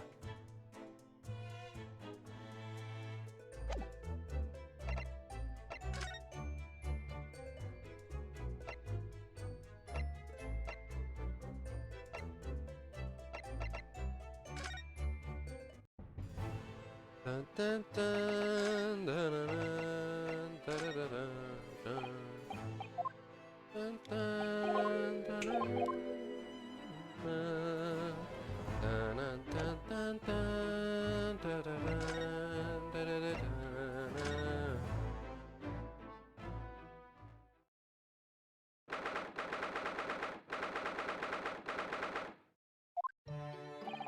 We're back. Hello, you two. I thought you'd be back before long, so I baked some scones for scones or scones. What do they? It'd probably be scones for us all. Ah, so that's what the delicious smell is. Greetings, my dear fellows. You've returned a good deal sooner than I was anticipating. Hello, Mr. Sholmes. Hello, Mr. Sholmes. Say nothing. Your thoughts are written all over your faces. Feces. Faces, in any case. Check the recording. Looks good. 1 hour 31. It's now 1:17 AM. It turns out that it may have been advisable to test my hair color restoration tonic before application.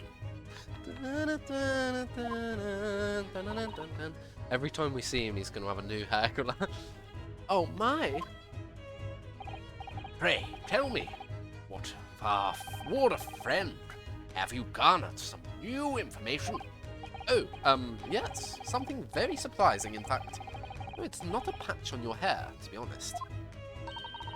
It most certainly isn't, but still, we discovered that. Sholmes! It's obviously now. Sholmes! Drop everything, Sholmes! This is more important! This is more important! Jane Lestrade! Jane Lestrade! Here we go. I can't believe it!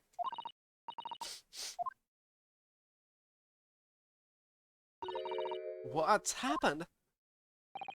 Clearly a very grave matter indeed. Miss Lestrade made no mention of my hair whatsoever. It's the boss. What do you mean? Inspector Gregson? The boss is... He's dead. What? They just found his body, shot with a pistol. What? What? This is the thing that I was spoiled on, okay? I knew he would die, which is a shame.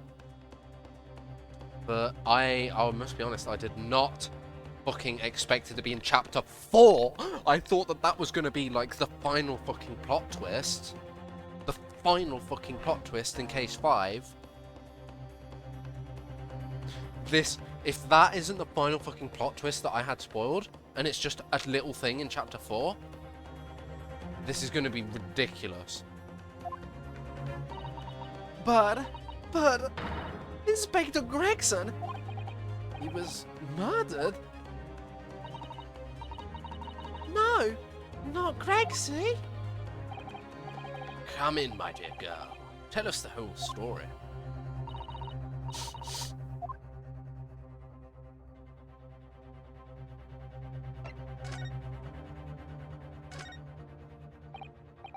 Gina, I wanted to show you this.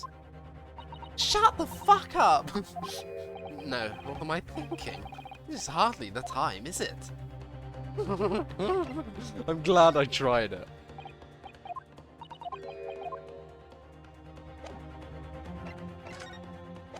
You know what? Bye-bye.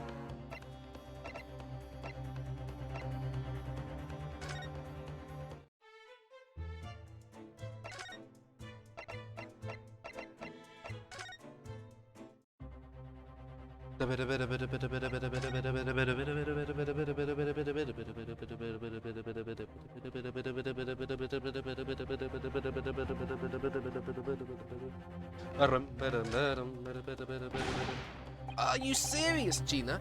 Inspector Hickson was... he was really shocked. I don't know how much about what happened myself yet. They're still there, investigating the scene.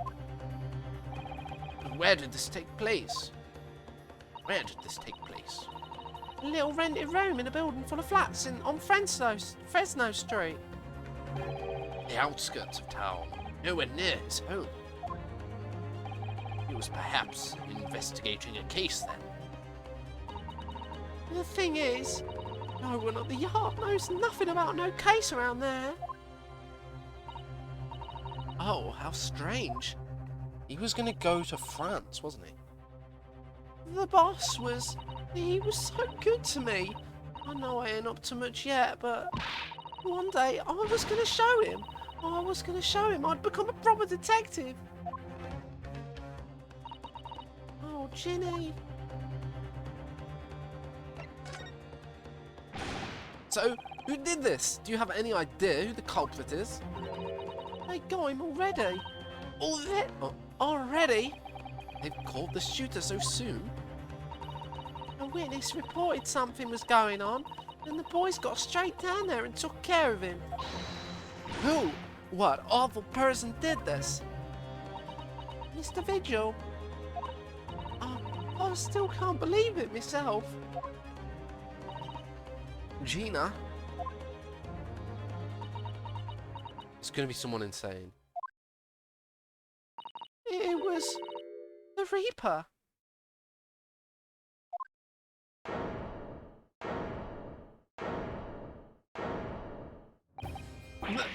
Wait a minute! You don't mean they've arrested Lord Van Zykes for it?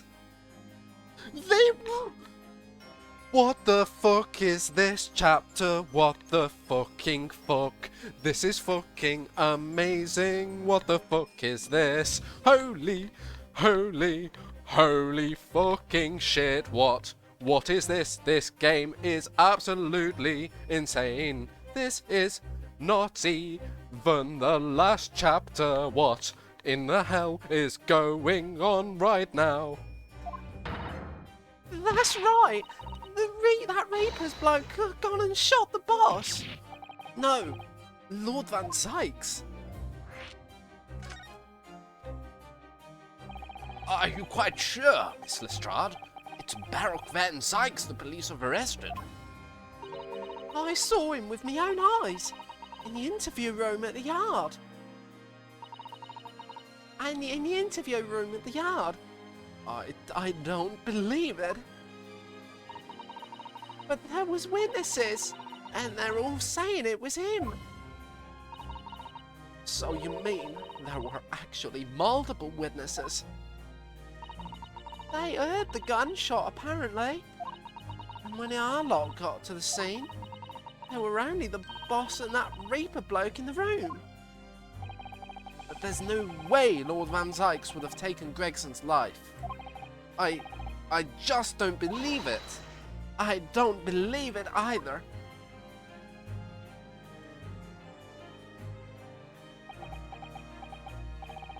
Thank you for informing us, Miss Lestrade.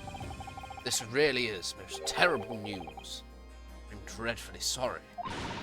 What are you saying sorry for? You didn't do nothing. Well, anyway, I'm taking a cab over to the scene right now. Please come and all, so soon as you can. You gotta help. This is ridiculous.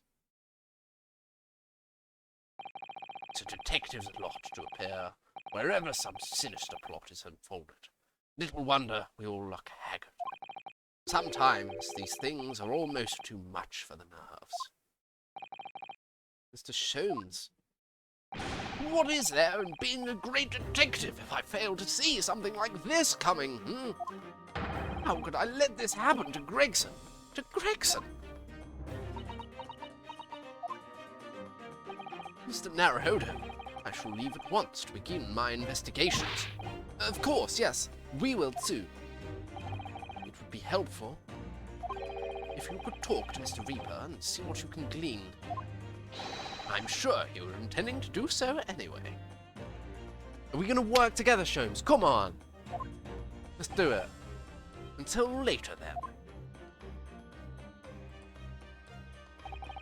Inspector Gregson, dead, and Lord Van Zykes arrested. Bruno, Susie, I've called you a handsome. It's waiting outside. Thanks, Iris. Shall we, Miss Susato? Yes. Dun dun da da da da dun dun dun da da dun. This is fucking insane. What the fucking fuck? Let's go here first. I don't give a shit. I'm not even going to investigate. I'm just going to look. I don't believe it. Room on Fresco Street. They've got a notice board. They're fucking investigating the most insane shit secretly behind Strongheart's back. That's what I bet.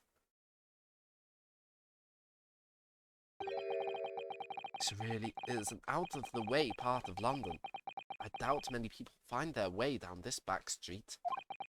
So this dust-ridden rented old room is where it happened then. So this is where poor Inspector Gregson lost his life. Yes, and the police are already hard at work investigating, it seems. I don't see Mr. Sholmes anywhere, though. I don't see Mr. Sholmes anywhere, though. Perhaps his investigations have taken him elsewhere. Red hair as well. Oi, what do you think you're doing there?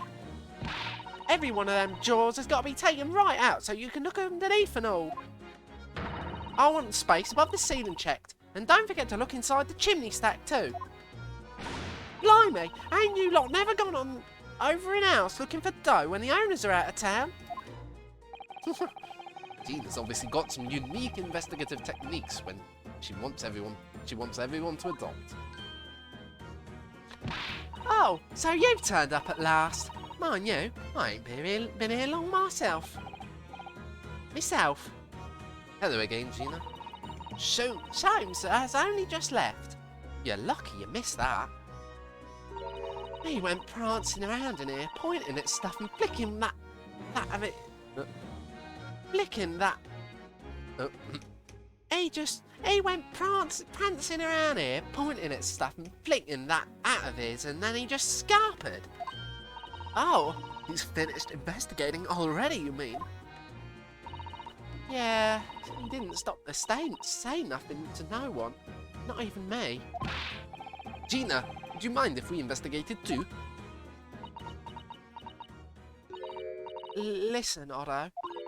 You're a lawyer, right? Yes? Why? Well, you're not thinking of trying to help the Reaper bloke, are you? Oh! Poor Gina. She's never going to forget, is she? That trial will haunt her forever.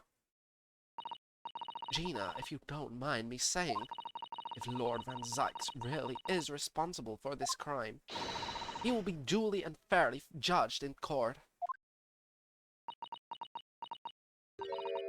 I suppose you're right, yeah. Go on then, Otto, get investigating. I want to know the truth about what really happened here. Thank you, Gina. Holy shit, this is insane. The fact that she has to all of a sudden get her shit together as a detective. For what? You know? That's just totally unfair.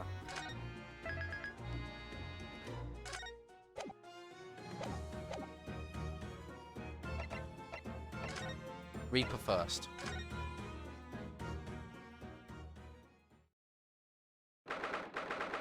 He's actually been arrested. What the fuck is going on? There he is. Lord Van Zyk's behind bars. At least he's not the prosecutor in this case. So it's true. He really was arrested. He's sitting with his back to the wall, reading something. I don't think he's noticed us. Lord Van Zyk's?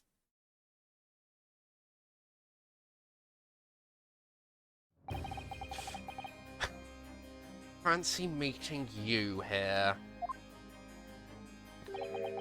The last place on Earth I'd like to be. With the last person on Earth I'd like to see. I couldn't very well not come. We heard what happened.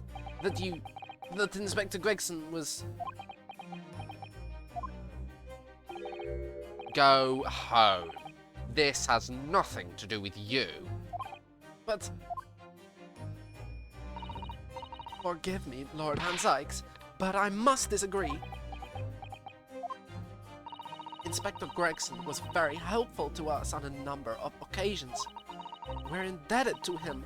At the very least, we owe it to him to find out the truth about his death. We must help. You must help us with our investigations, please. There's really nothing I can tell you. What were you just reading at the back of the cell there? Was it something related to the case?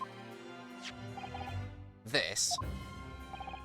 The Yard isn't quite so cavalier with its information as to share case details with a suspect. This is a letter from an old acquaintance. Oh, who might that be? Someone you know, as it happens. Albert Harebrain. Of course, yes. I keep forgetting they went to the same university. And I would like to read my correspondence in peace. So let's get this over with, shall we? What is it you want to know? Strange. I mean, let's face it, Lord Van Zyk's never minces his words. But they seem to have less bite than usual somehow. What do you want to know? Okay, I'm not going to make him so aggressive then. I'm going to take Naruhodo's surmisation to heart. You know what, let's start with the evidence, as always. I think you know that this is worn by people in my country to show their defense lawyers, don't you? And I think you know that I believed you to be merely playing at lawyercraft initially. But it would seem your armband may actually imply some dormant talent after all. Lord Van Zyk's? Do you mean... Let's hope you wake up soon. Yes, I was clearly daydreaming. I almost thought I got a compliment there.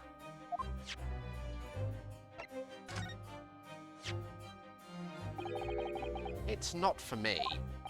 Ah, that's not why I was showing you it. I suppose if it was a black-headed league, you would have no hesitation. None whatsoever. Sadly, my own hair could be no more described as black as it could red. What coloured league should I join, then? What coloured league should I join, then?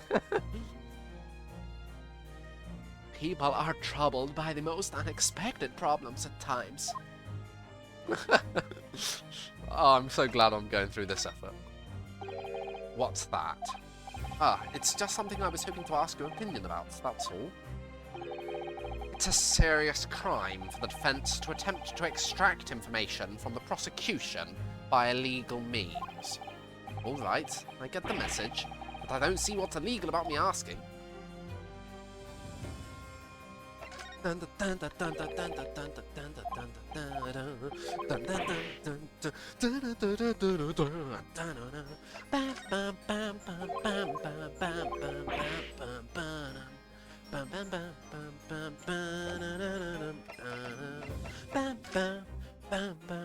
What the fuck's happening? After the trial, Professor Harebrain was supposed to go straight back to Germany, I thought. It wrote a letter to inform me of his safe arrival at home. I arranged his passage by sea and rail. It's a relief, I must say. He should now be beyond the reaches of the Reaper. Because the Reaper doesn't follow people abroad, you mean? Yes, so it seems. Your stooped little Nipponese friend, for example.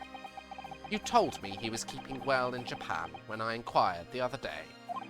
Yes, that's right. He's an author now, happily working in Tokyo. So Professor Hairbrain is safely back in Germany now. He is. Can you at least tell us your side of the story, Lord Van Sykes? What happened? How much do you already know? We know that the inspector was shot dead in a small, rented room on Fresno Street. And that you were found there by the police when they arrived on the scene and immediately arrested. We were told that there was nobody else in the room, and there were some witnesses, and that some witnesses heard the gunshot. Then you're well informed. And there's really nothing I can add. Truth is, I don't know what happened myself. But the gunshot! Obviously you didn't fire the gun, did you? I'm not in the habit of shooting the people I work alongside. I also heard the noise, however. Before I had a chance to investigate, I was apprehended by the arriving officers. He was set up, dude. Strongheart wants out with Van Sykes. He wants out with Gregson because they actually fucking care to investigate this sort of shit. They are onto the Reaper, the Professor and all of that shit. And Strongheart wants them gone. So he doesn't actually know what happened. If I might ask, what were you doing in a place like that to begin with? I don't need to answer that. Oh. After all, you're not representing me. He's going to need a lawyer, though. Who is representing you then, bitch? Your defense. Who is going to be representing you in court, Lord Van Sykes? Anyone other than you, I should imagine.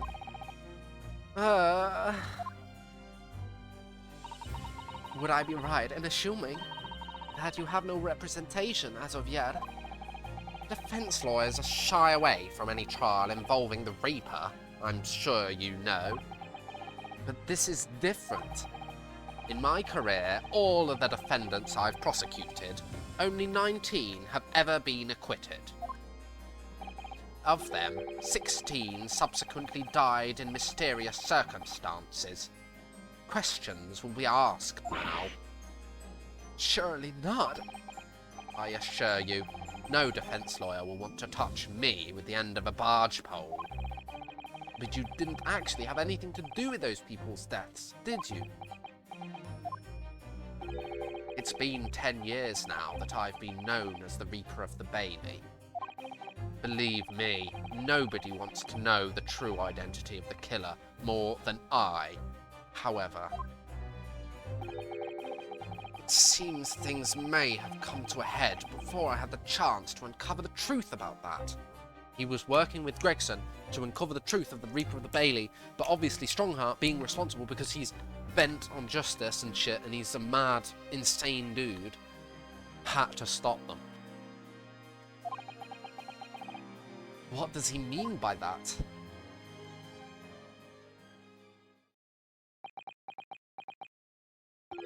So, it appears our conversation has run dry. There was a 2-second silence, that's all. Well, in any event, if you'll excuse me now, I wouldn't like to detain you. I was wondering, Lord Van Sykes, if you'd like, I'd be happy to advocate for you. Exclamation point! You trust me, do you? Yes. I've heard you speak many times in court. I've seen how you treat people, so I'm quite sure that you would never have taken another's life. It's just, my feelings can't be used as evidence in a court of law, sadly.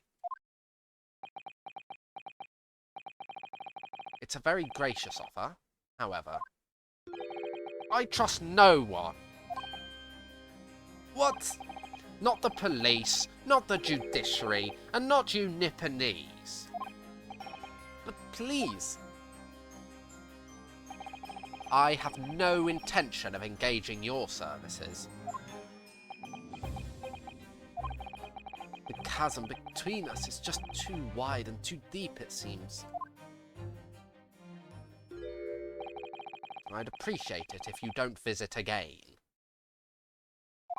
Fucking hell, this is so... And neither of us will waste any more time. We're going to come back to him once we've investigated the scene and we've fucking figured it all out. And we're going to be like, go Van Zykes, this is what we know. We know this and this and this. And he's going to be like, what the fuck? You did all of that investigating. Just like Edgeworth.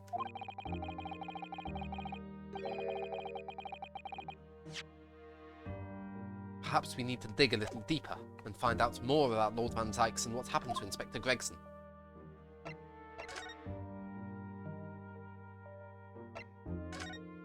Fucking come on, guys. Why is Chapter 4 so epic, dude? What the fuck? Right, Gina first. Present. Take that. This armband is proof, in Japan at least, the time a defense lawyer. And this badge is proof that I'm a detective. So you're gonna have to start calling me Inspector Lestrade. In that case, you'll have to start calling me, well, anything but Otto. I could call you Defender Otto if you like, but I don't really trip off the tongue. No, it doesn't have a great ring to it, does it? Oh, that business? Yeah, Inspector Lestrade here soon had that one buttoned up. I thought it was Mr. Sholmes who led that pair into a trap, wasn't it?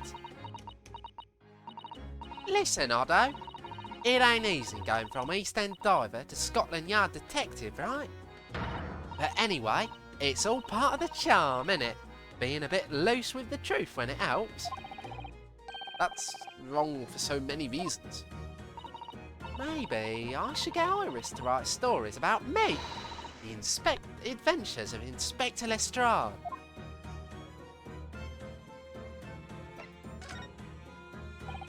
Gina, what do you make of this? What is that? Evidence? Work something out about what happened, have ya? Oh, no, not exactly.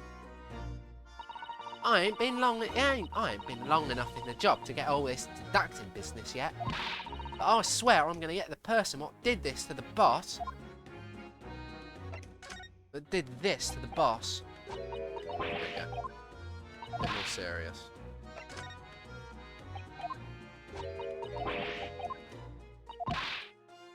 What the fuck is this fucking case? What the hell? Holy shit, what is going on? An empty fireplace makes a room feel even colder than it would be otherwise, doesn't it? Could this be relevant? I don't know. It's thick with dust. Look. I think it would be fair to say that this hasn't been used in a very long time. In other words, whoever lived in this room must have been extremely hardy in cold weather. Or nobody lived here at all and merely visited when occasion arose. I wouldn't like to say which is more likely. No, that's right. It's one or the other.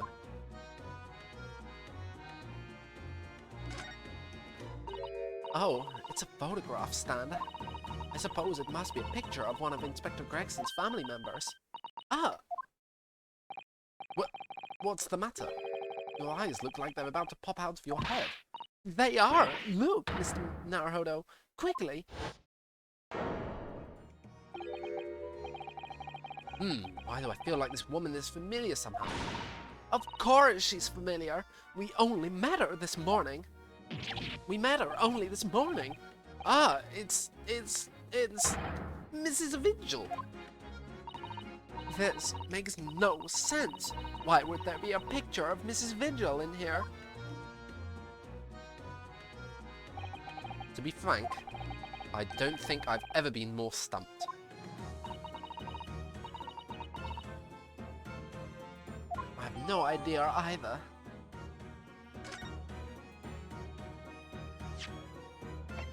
I think Gregson and Zykes came in here to work on their little mystery, and they think they think Mrs. Vigil has something to do with this said mystery, or this place that they are occupying. It's probably somebody's like second home, like they just own this land, and they like, you know, it's just used. I don't know. Let's see this notice board. This is very important. This looks like some sort of notice board or something. And it's absolutely covered in scraps of paper. Ah, Mr. Naruhodo, look! This, you mean? It's an autopsy report, isn't it? And these are case notes here, and details of prison inmates. Yes, in fact, they're all the sort of documents that only a detective could normally acquire. What on earth went on in this room? This was their base of operations, because that thing's too big to be moving about. Some old newspaper cuttings. Ah, and this one here. Oh yes, the advertisement, you mean? To the Red-Headed League. But why? But why? What's that doing here? That's gonna link, there's somehow gonna link those two together. Whoever occupied this room was clearly interested in it for some reason.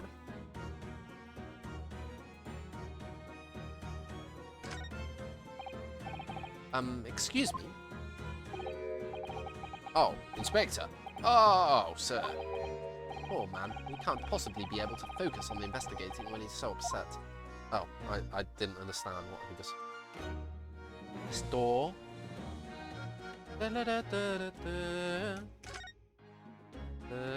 Let's stop this music by examining the body, dude. Like... Also, this is so obviously Sholmes. So I suppose this is where the victim... That's right. The rope is laid around the body to show exactly how it was found. Poor Inspector Gregson has already been taken away, and would probably be on the doctor's side scalpel by now, if not for what happened last week. 1 minute. From the shape of the rope, it would appear that the inspector was curled up in a ball. But there's blood on the candelabra, and the window is smashed. Are you feeling alright, Mr. Naruhodo? You look like you've just seen a ghost. I know it's just a rope, but, well, it conjures up quite a terrifying image, that's all. Especially with that blood stain next to it. Oh, I do understand. In some ways, what we picture in our minds can be even worse than reality. Susato-san is so strong though. She's taking this far better than I am. Ever since we came in here, I can't take my eyes off this thing. Oh, funnily enough, neither can I. It's a hairpiece, isn't it? It is! A bright red hairpiece! And I suppose the fact that it's right there next to where the body was found means we have to accept that Inspector Gregson wore wigs, doesn't it? Does it? No. And in such a flame-coloured red, too. Yes, that's a colour we've come across very recently elsewhere, isn't it? Exactly. This is a vital clue, I'm sure of it.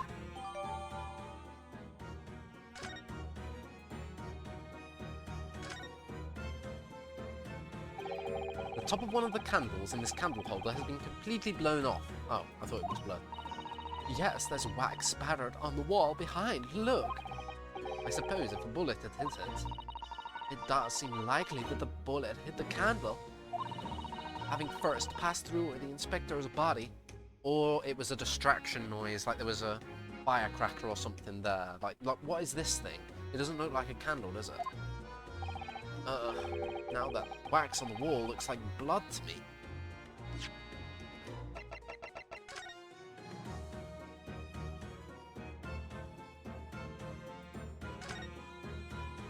I've always wondered what the underside of a hairpiece looks like.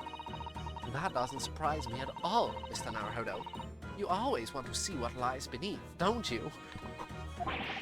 I'm not sure that's quite how I'd put it. You must have to use lots of bird lime to keep it in place on your head, so it doesn't get blown off in a gust of wind, I mean. That might be a little inconvenient when you wanted to take it off again, don't you think?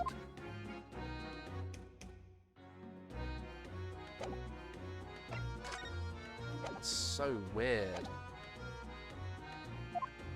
The candelabrum has been entered into the court record.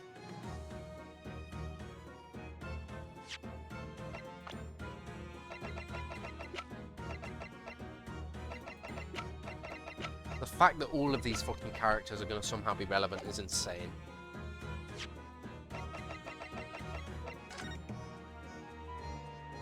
This is a fucking firecracker, dude. It's so obvious. It's not a candle. Maybe it is, I don't know. Ah, there are some black marks here, look. Yes, they look like some sort of scourge marks. So perhaps the bullet struck the candle here, do you think? This is the only candle that's been cracked in half, it seems. Why would it look like this? Yes, I think you might be right. Firearms are rarely used by criminals in Japan, so I'm afraid I'm not particularly knowledgeable about them.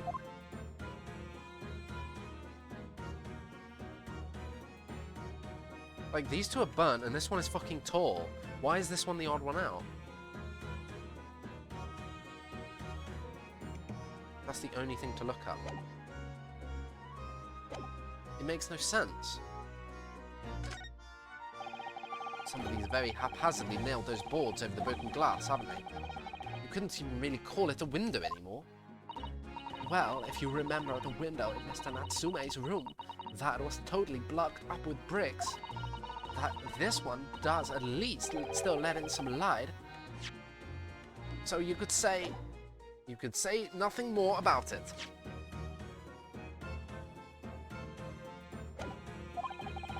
I'm starting to feel even more sorry for Mr. Natsume now.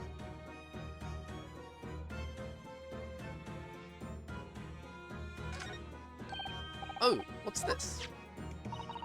It would appear that it should be a little model policeman. It's rather charming, isn't it? In a way. Seeing as it's on the floor here, you think it belonged to Inspector Gregson? It's a little hard to imagine Lord Van Zykes playing with something like this. It's only about 8 centimeters tall. It could have fallen out of someone's pocket, I suppose. I think we should record it as evidence, just in case. Yes, I agree. It's rather delightful after all, in a way.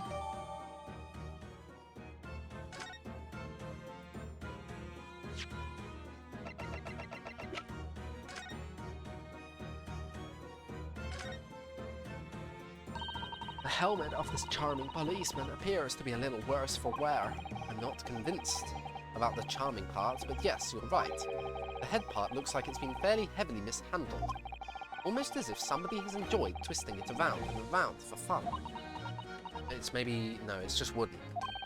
Shall we try twisting it around and around too, for fun? Dude! Ah! What's that? It appears to be some sort of key. But it's tiny though. It's going to be a key for a door, not at that size. So what is it for, I wonder?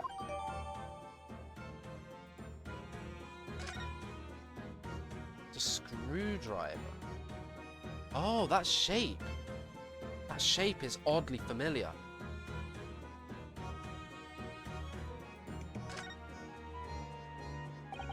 This looks like some sort of key. Yes, it does. A very tiny and simple key. What's a little key doing inside a figurine of a policeman in the first place? What's it for?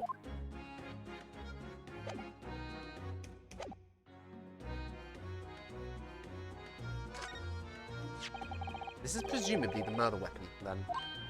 Oh my. It is real, I suppose. I think so. Guns are so rare in Japan. I really know very little about them. There's one way to know for sure, Mr. Naruhodo. Fire a shot. No. If I did that, I'd be looking for a skilled lawyer to represent me in court. Slightly safer just to ask someone who might know, I think.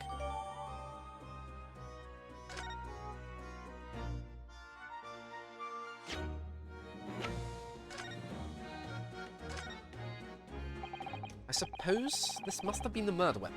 It's got scratches on the chamber, so it's handled by somebody who can scratch it with something, or keeps it in a holster that scratches it. That's a Sholmesian style deduction. I suppose this must have been the murder weapon. Oh my, it is real, I suppose. I think so. Guns are so rare in Japan. I really know very little about them. Perhaps someone more familiar with firearms could shed a light on things here.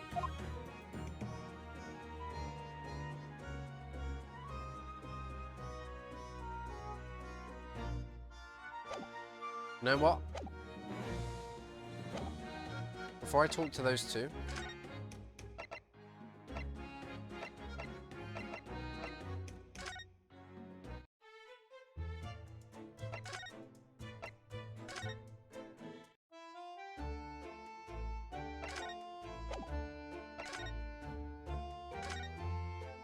fucking help us, man. Vezemi Kotoba is obviously trying to relax on that settee there. Father has only just arrived here after a very long voyage from home.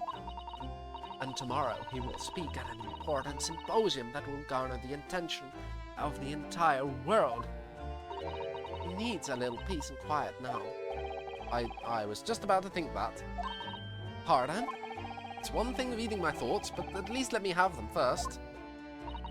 Oh dear, perhaps my brain works too quickly.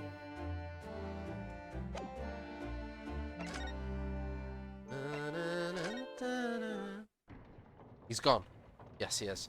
So he's not gonna let us talk to him, is he? No one here.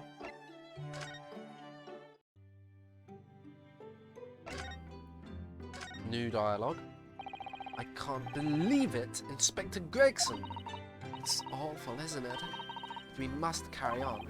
I know, but it's just so much to take in. I don't know where to start. We must start with a thorough investigation of the scene. We must interview Gina. Then we must go to the prison to speak with the Reaper. Thank goodness I have you, Miss Susato. You have it all under control as usual. You're too kind, Mr. Naruhodo, but I'm afraid I don't have all the answers. I really have no idea how to be around Iris at the moment. Oh yes, that.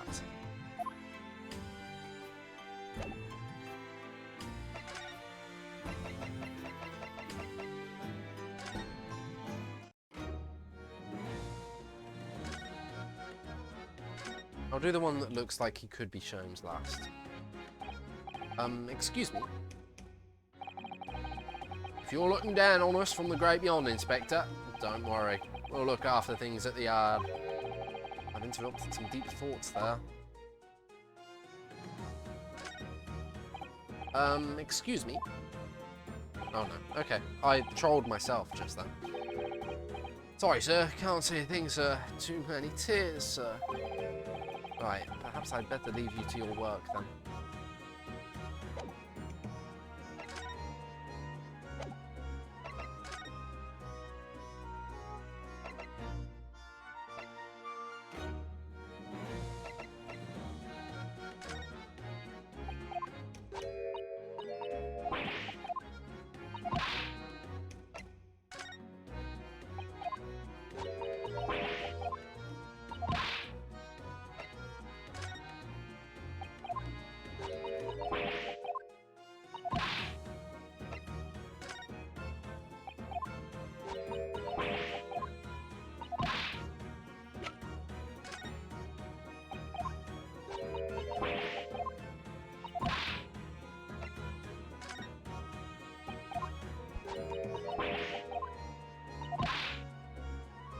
I thought she would know about one of them.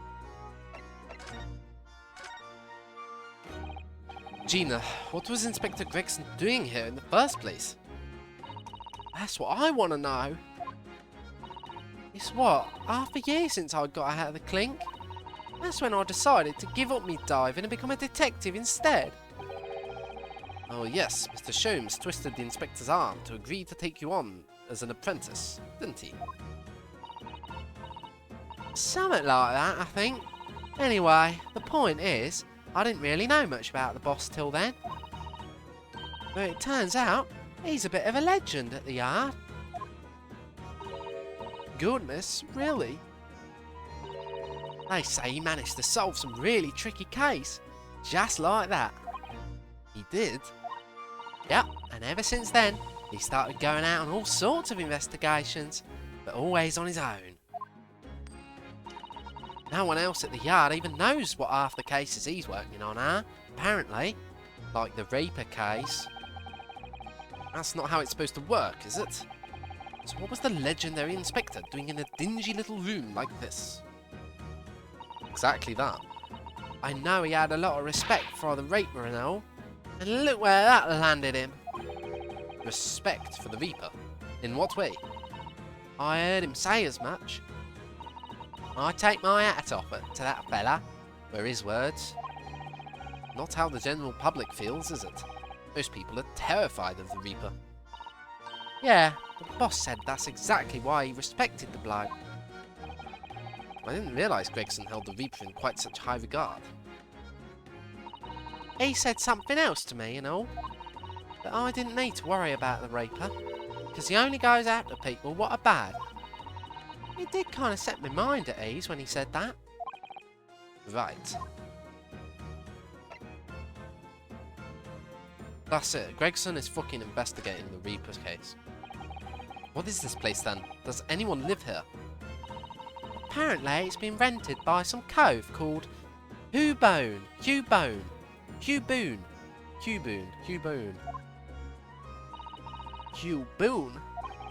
It's a sort of here today, gone tomorrow name, that isn't it? Yeah, he's what we call an unidentified person. We haven't been able to get in touch with him. I see. Well, judging from appearances, I'd have to say this place hasn't been lived in for a long time, if ever. I bet Gregson... No, that could just be a fake name. And it's actually Gregson or Aleks that's renting this place. Or owns this place. I'd have to say this place hasn't been lived in for a long time, if ever. Right?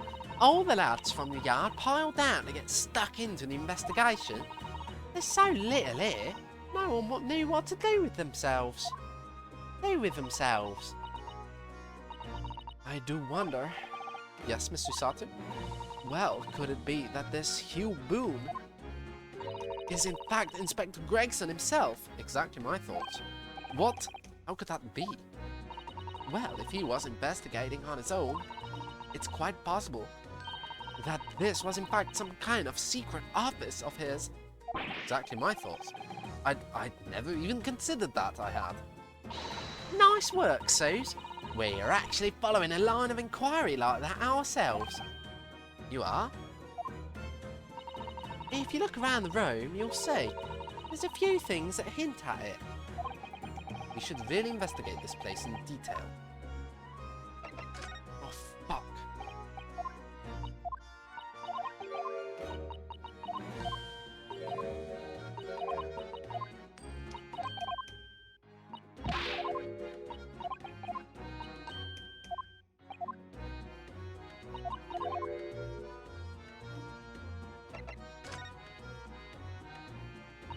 I see that's where the poor inspector was found, over there. Yeah, that's right. They said it was a single bullet wound what did him in. Has anybody actually verified the body? There's no way it's stupidly, insanely faked, right? Apparently the bullet went right through him and struck that candle tree on the wall. Oh yes, it's blown one of the candles apart completely. That's such a fucking weird clue, man. And the gun there, the gun used is there on the floor. It's the Reaper's, innit? No denying that. What? Really? How do you know that? Take it easy. I don't know what to do with myself when you stare at me with them big wide eyes. I'm only saying what I've heard. I don't know much about guns myself. But there's some bigwig lawman or whatever who said so. Why don't you ask him? The bigwig lawman, is it? Anyway, Fresno Street runs along under that window there. There were some street sellers just outside who heard the gunshot. Oh, but I don't recall seeing anybody outside. Yeah, they've all been taken down to the yard for questioning. That's why. We're talking about the yard's legendary inspector here. After all, they'll be getting a grilling. Do you think we might be able to speak with those street sellers ourselves? Oh, I doubt it. The lads at the yard all just want to know what you're snooping for, and you'll end up for a grilling and all. So we can't interview the witnesses then. Shame.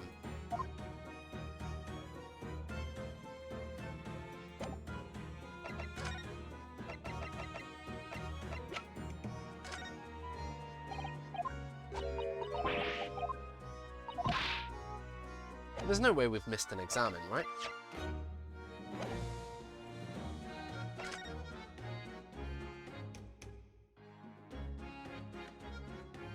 The lamp is broken at the top. These drawers we can't examine. These backwards pictures, which might be important, are backwards. He's done. This whole board is done. The door has nothing. The windows above the door have nothing. This pipe has nothing. The ceiling over this side has nothing. We spoke to him. The ceiling over here also has nothing. This wall has nothing. This radiator has nothing. This guy, this window. This candelabra, this wall. Can't do the blood separately to the... That's it.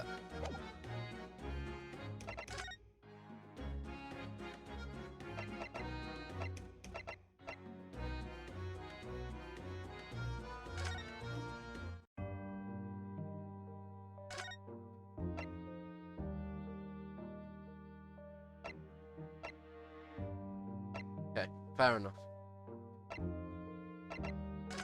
Makes sense. We need to grill this guy.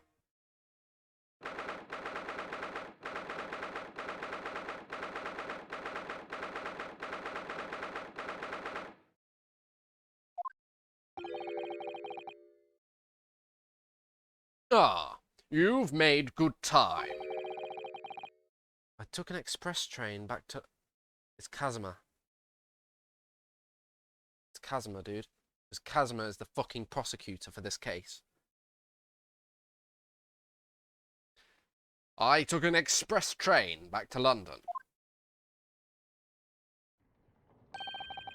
I can hear Lord Strongheart. Can you? Yes, it sounds as though he's talking to someone. Is everything in place? I had the private compartment on the train so I could check all the paperwork. It's... Kazuma-sama.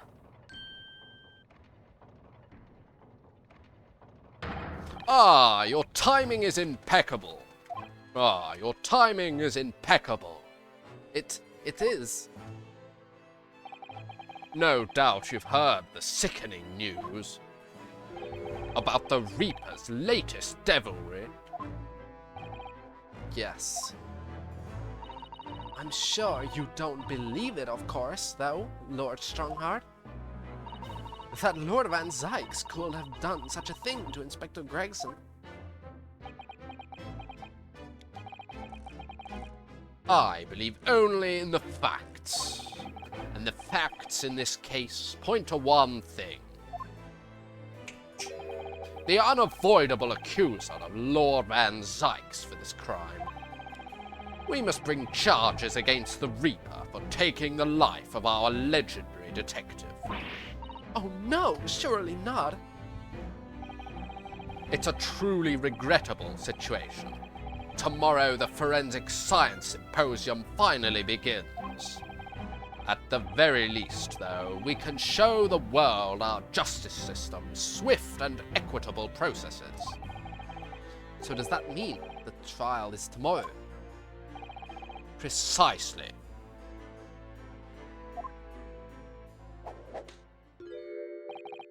In fact, this is a fine opportunity for introductions. Kazuma. Ah, but of course. You're already acquainted, aren't you? Mr. Asogi here will be present at tomorrow's proceedings, leading the prosecution. Wait! What? Kazuma? As I'm sure you're aware, he's a very capable practitioner of law. Kazuma-sama, a prosecutor? Dun dun dun dun dun dun dun dun dun dun dun dun dun. Get fucking wrecked, holy shit, this is a big meme. What the fuck is this fucking chapter? Shooter Kumi, what have you given me? This is a jam. What the fuck is going on now? I haven't a clue. Dun, dun, dun, dun, dun, dun, dun, dun.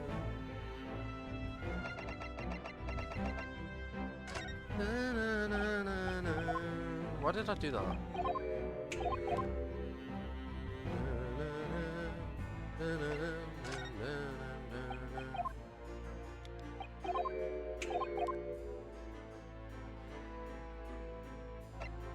Didn't I do this already? Yeah, I think I did. First few, anyway.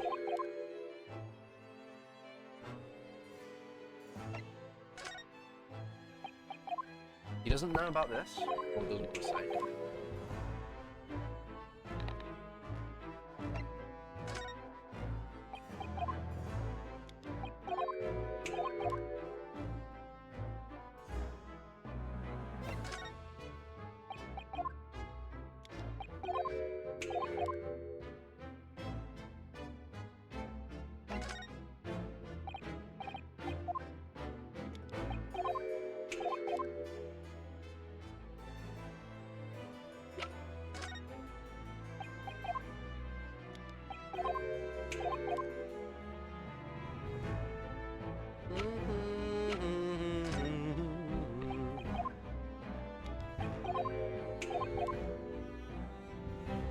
Okay. Right, come on, bitch.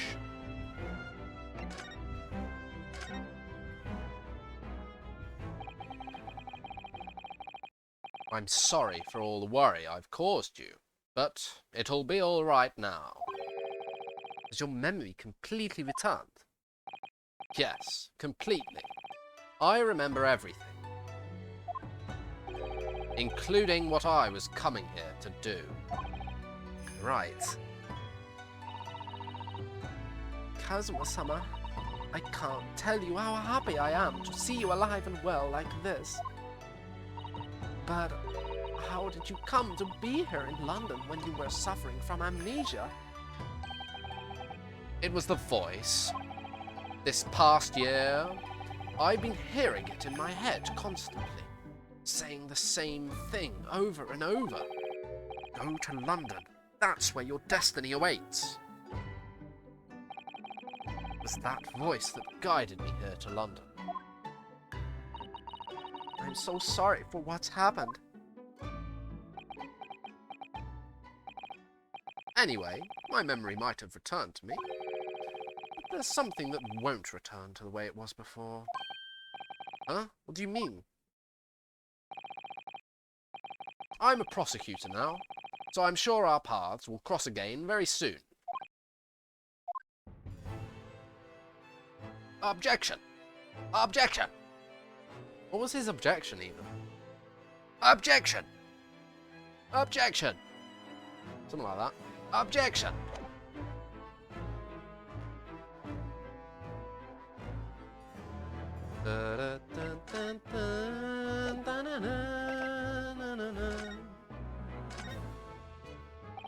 I'm sure you can imagine that tomorrow's trial will be closely followed all over London. In fact, no, people all over the Empire will be watching closely to see how it unfolds. There's no salvation for anyone in a trial prosecuted by the Reaper of the Bailey. And now, the Reaper himself must stand in the dock. Quite so. The public want answers about the Reaper. Answers about how and why those who escaped conviction subsequently died mysterious deaths.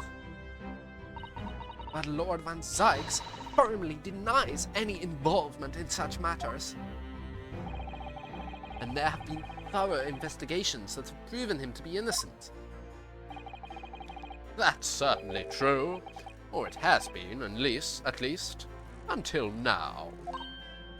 Ah, No, tomorrow's trial will mark the start of a new chapter in our country's great judicial history.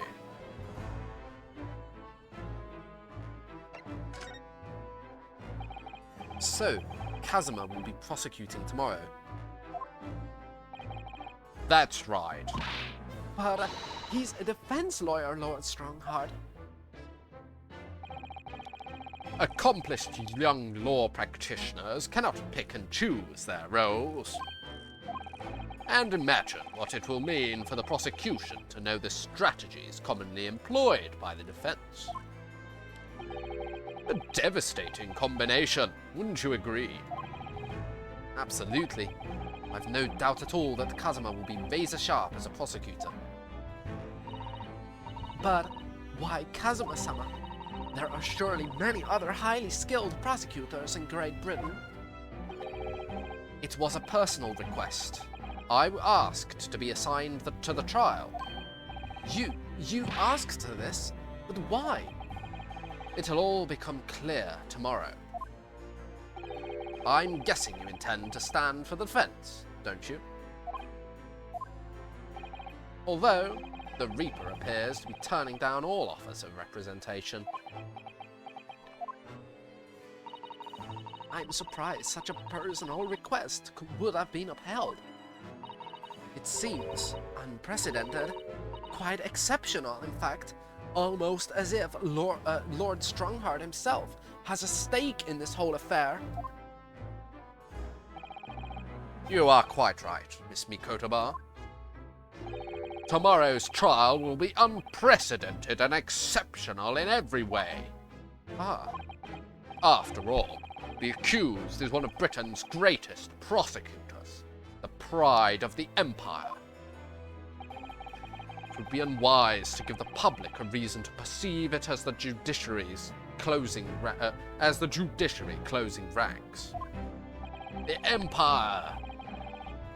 The Empire! Empire. so that's why you're happy to let a foreigner handle the prosecution. Ryunosuke, let's see how your skills have been honed after practicing law in this land for so many months. Kazuma, I don't understand why you're being so hostile to me now. This isn't going to end well, my friend.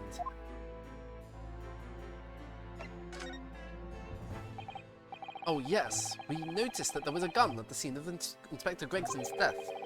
Do you know if it belongs to Lord Van Zykes?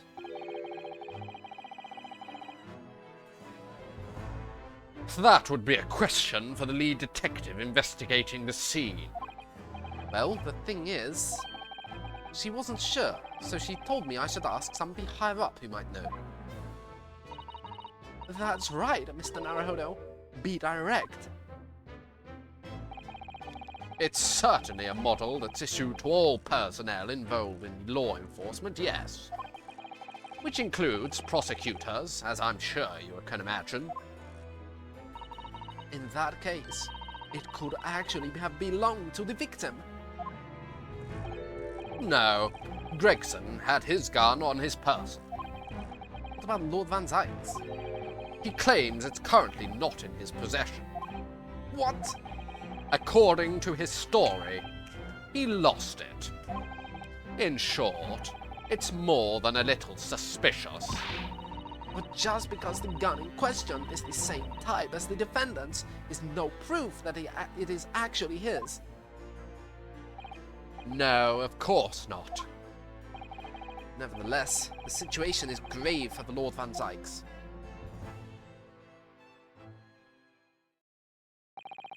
It doesn't look like we're going to glean much more here. Well, thank you very much, Lord Strongheart. Remember, tomorrow's trial will go down in our empire's history. There's much you can learn from the public gallery.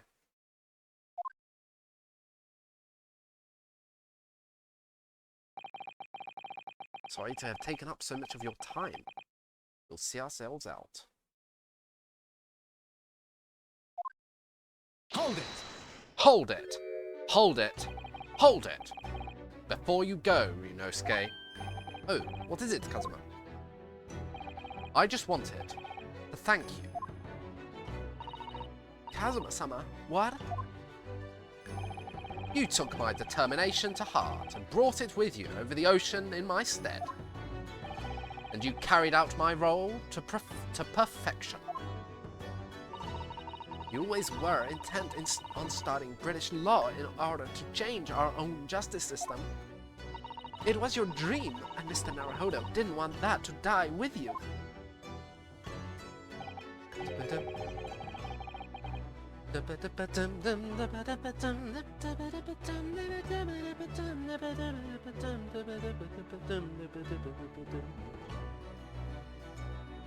Yes, but I had another purpose for coming here. I had another purpose for coming here.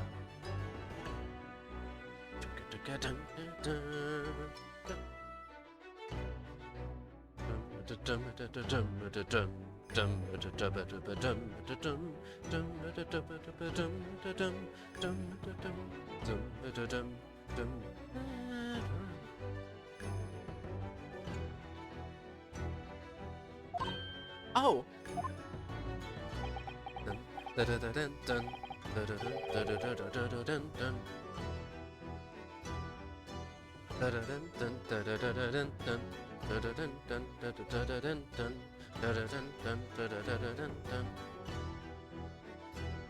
I actually have a favour to ask. Which is? This trial I'll be prosecuting tomorrow. I'd like you to be there to see how it ends. Right in front of me, as the defense counsel. Why? What's this all about? I know you have what it takes. But Lord Van Zykes would never put his fate in my hands. On the contrary, he recognizes your talent. He does. It's not easy to see behind the facade sometimes. Here, have a look at this.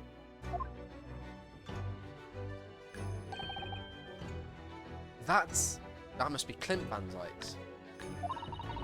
That's Lord Van Zykes and Inspector Gregson, in a photograph that must have been taken some time ago by the look of it. And who's the third person? It was displayed very prominently in the detective's office. In Gregson's office, you mean? Yes, what I'm trying to say is, if you really think you can trust the Reaper, you might find that some straight-talking makes him take a different view. Take it.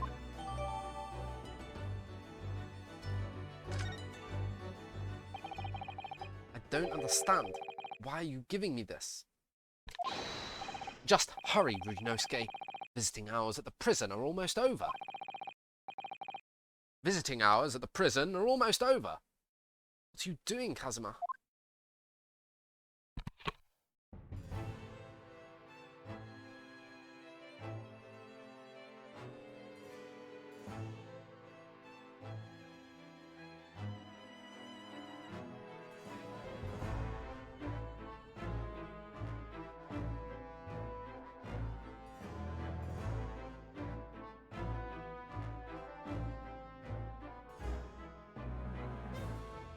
Health of the recording.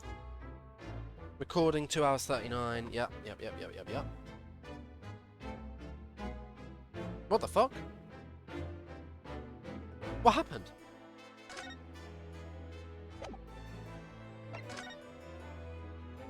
Oh.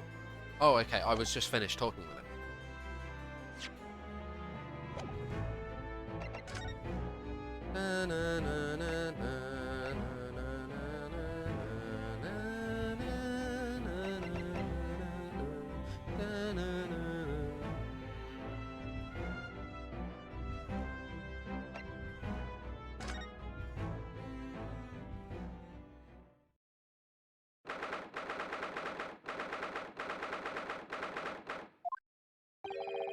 Old Van Zykes is still reading that letter. We've been gone quite some time, though. Either he's an incredibly slow reader, or it's an incredibly long letter. He might even be able to read English faster than he can.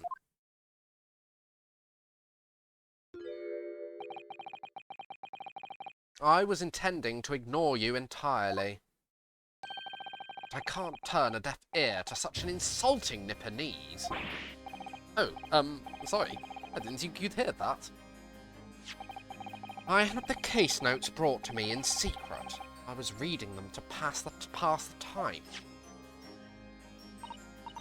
Yes, we heard that your trial is set for tomorrow. Which is none of your business. So, have you found the lawyer? How many times must I reiterate the same thing? This is nothing to do with you. In other words, no.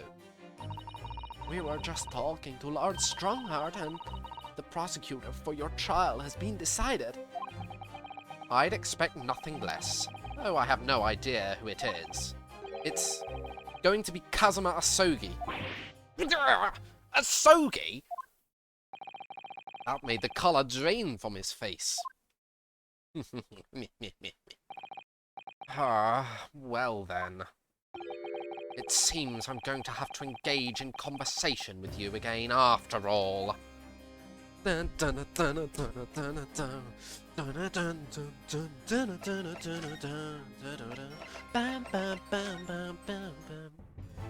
Okay.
Alright, let's do it.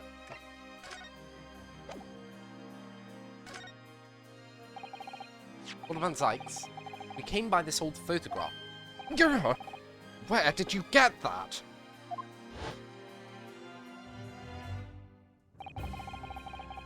It was taken when I became a qualified prosecutor. It's almost unbelievable. I assumed it was long lost.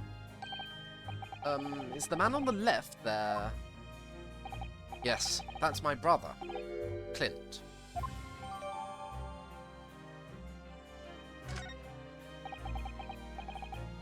It had to be, really. Apparently, this picture was prominently displayed in Gregson's office. He had a deep respect for you, you know. Were you aware of that? Respect? That's nonsense! No, we've heard someone attest to it very clearly. Inspector Gina Lestrade, no less. Well, maybe once, yes. There was a time things were like that. We were brothers in arms, jovially discussing the future of justice and other such lofty subject matter.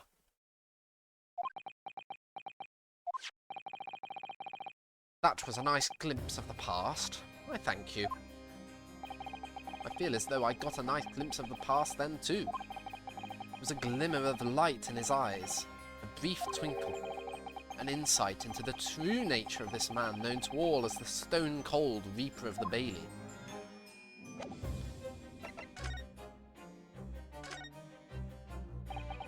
"10 years ago, my older brother, who was the director of prosecutions at the time, was murdered. And the killer, as you know, was a visiting student from the Far East. Not a single day goes by when I don't curse the name Asogi." Genshin Asogi was Kazuma-sama's father. So what cruel twist of fate is this now, 10 years later? A man's son is to crucify me in some kangaroo court. I still don't understand why Lord Strongheart apprenticed Kazuma to you. It's what he does. No doubt he knew of the young man's true identity from the outset. But what could he have been hoping to achieve? Let's not forget that it was only 8 days ago that Kazuma recovered from his amnesia. Why would Lord Strongheart assign this trial to somebody like that? Asogi. That name is the very epitome of my bane. The bane that is you Nipponese. Right, your hatred of all us Japanese.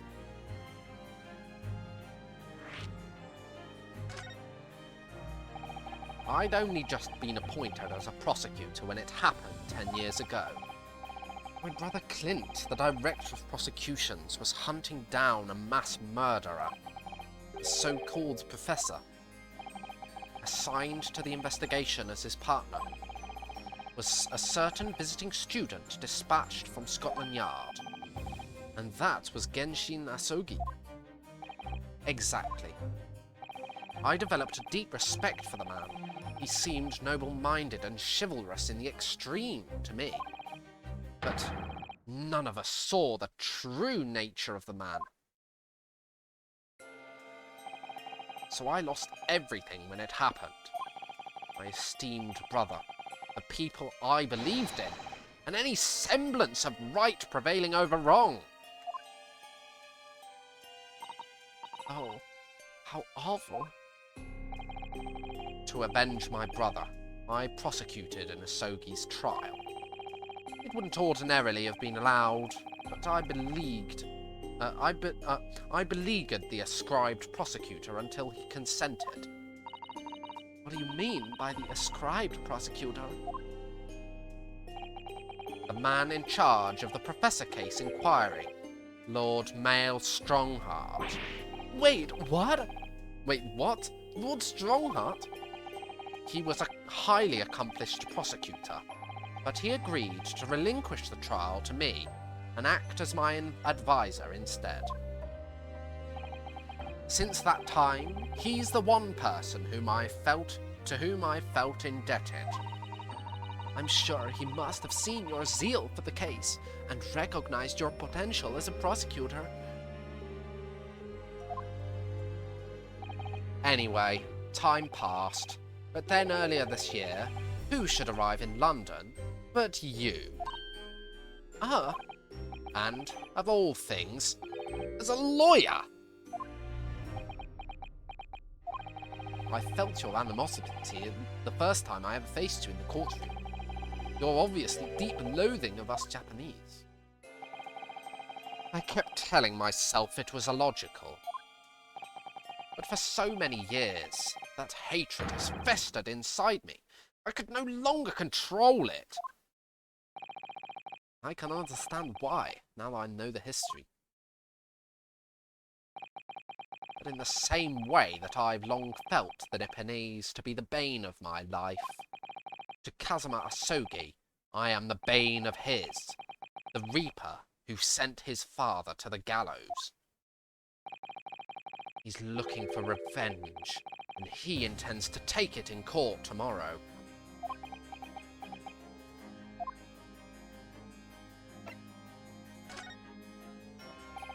Gregson's transfer to the Paris Police Prefecture had finally been arranged for the coming month. but he'll never make it to France now. It's a tragedy. Oh yes, come to think of it, he did mention something about that, didn't he? I wonder, does it happen often? Being transferred internationally, I mean.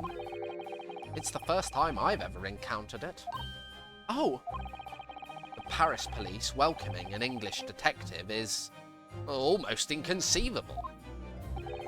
I can't imagine what kind of magic Gregson must have worked to put that arrangement in place.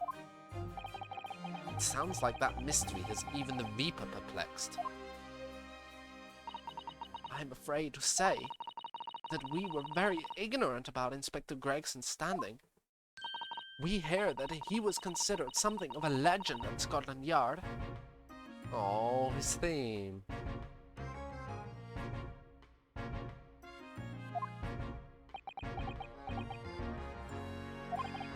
Again, it was 10 years ago that he first made a name for himself, by uncovering a decisive piece of evidence that exposed the professor's identity. If it wasn't for Gregson's singular approach to the case, the discovery would have never been made. What sort of approach? After my brother's life was taken, the inspector pushed for a full autopsy. Oh my, 10 years ago? Why is that so surprising? Autopsy was considered a desecration of the body at the time, and rarely performed. And my brother was of course a noble. That made the idea of it even more unthinkable. But something Gregson had dug up in his investigations made him determined it was necessary. His powerful conviction somehow influenced the House of Lords it somehow influenced the House of Lords, and as a result, I could avenge my brother's death. So, you must have had great confidence in the inspector's abilities then. And it's even more inconceivable that you would have taken his life. Inspector Gregson.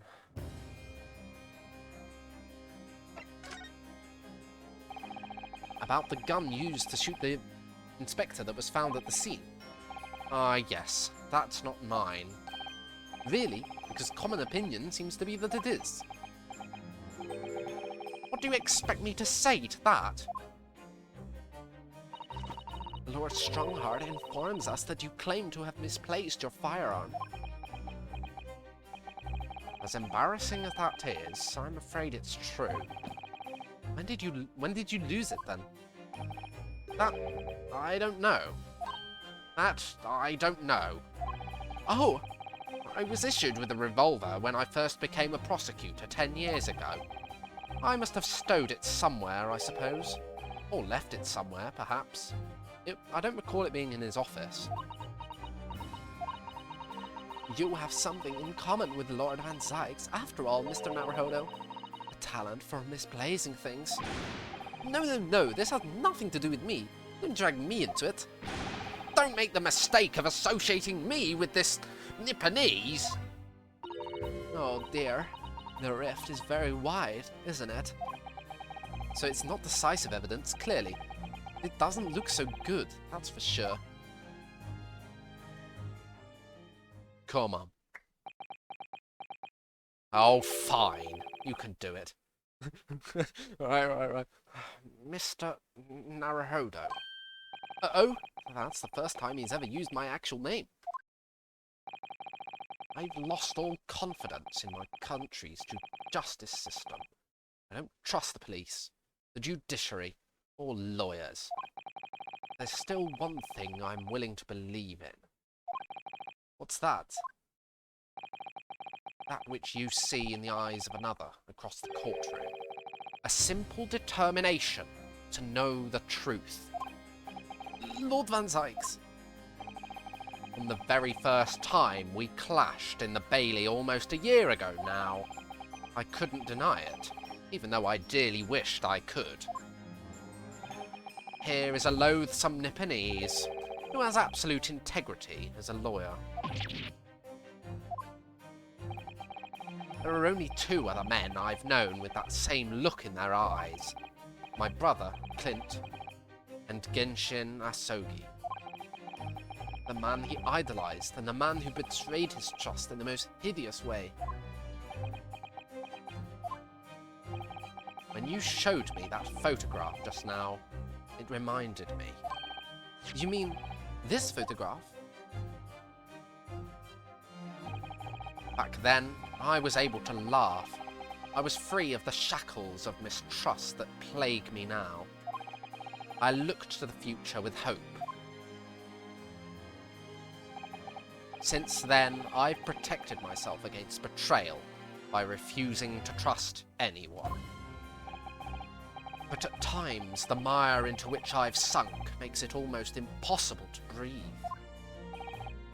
I'm so sorry. So, Mr. Naruhodo, I want to believe in that look in your eyes. I need to believe in it. In tomorrow's trial, will you advocate for me?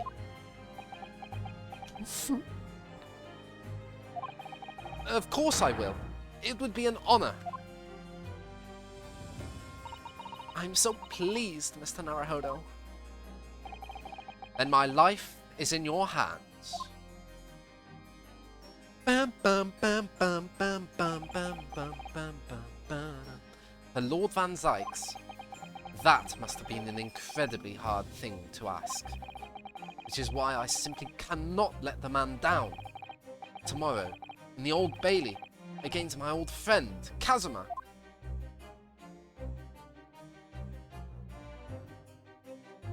To be continued?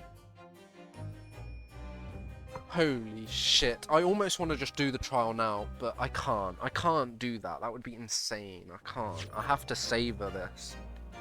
Dun, dun, dun.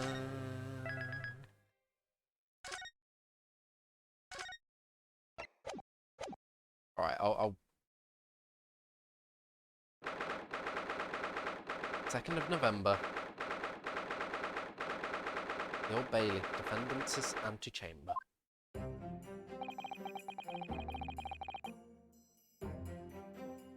Dun dun dun dun dun dun dun dun dun dun dun dun dun dun dun dun dun dun. This can't. This is not spoilers, right?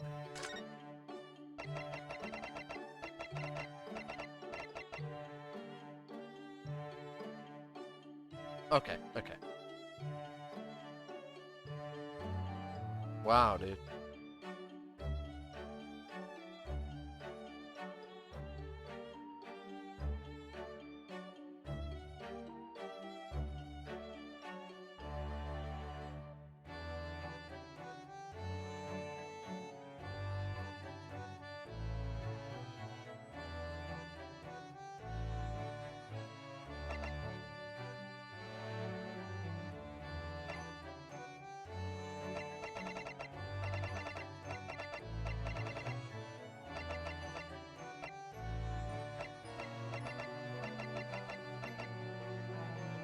Oh boy.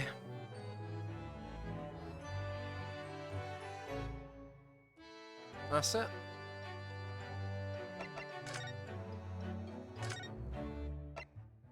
Let's hear his objection. Or his voice in general. Objection! Objection! Objection! Mr. Naruhodo. I have faith in you, Ryunosuke Naruhodo, as a lawyer and as a friend. I'm determined to bring about change in our legal system. A Japanese man's katana is his soul. This blade shows me where I need to go and cuts down anything that's in my way. Leave this to me. All you need to do is put your faith in me, and I'll do the rest. Objection! Objection! Objection! Objection! Objection! Objection! Objection! Objection! Objection! Objection! Objection! Objection! Objection! Objection! Objection.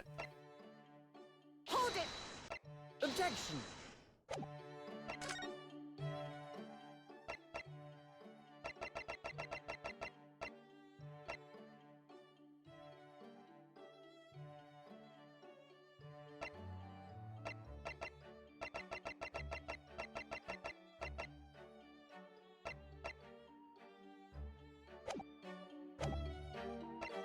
Right, end of recording.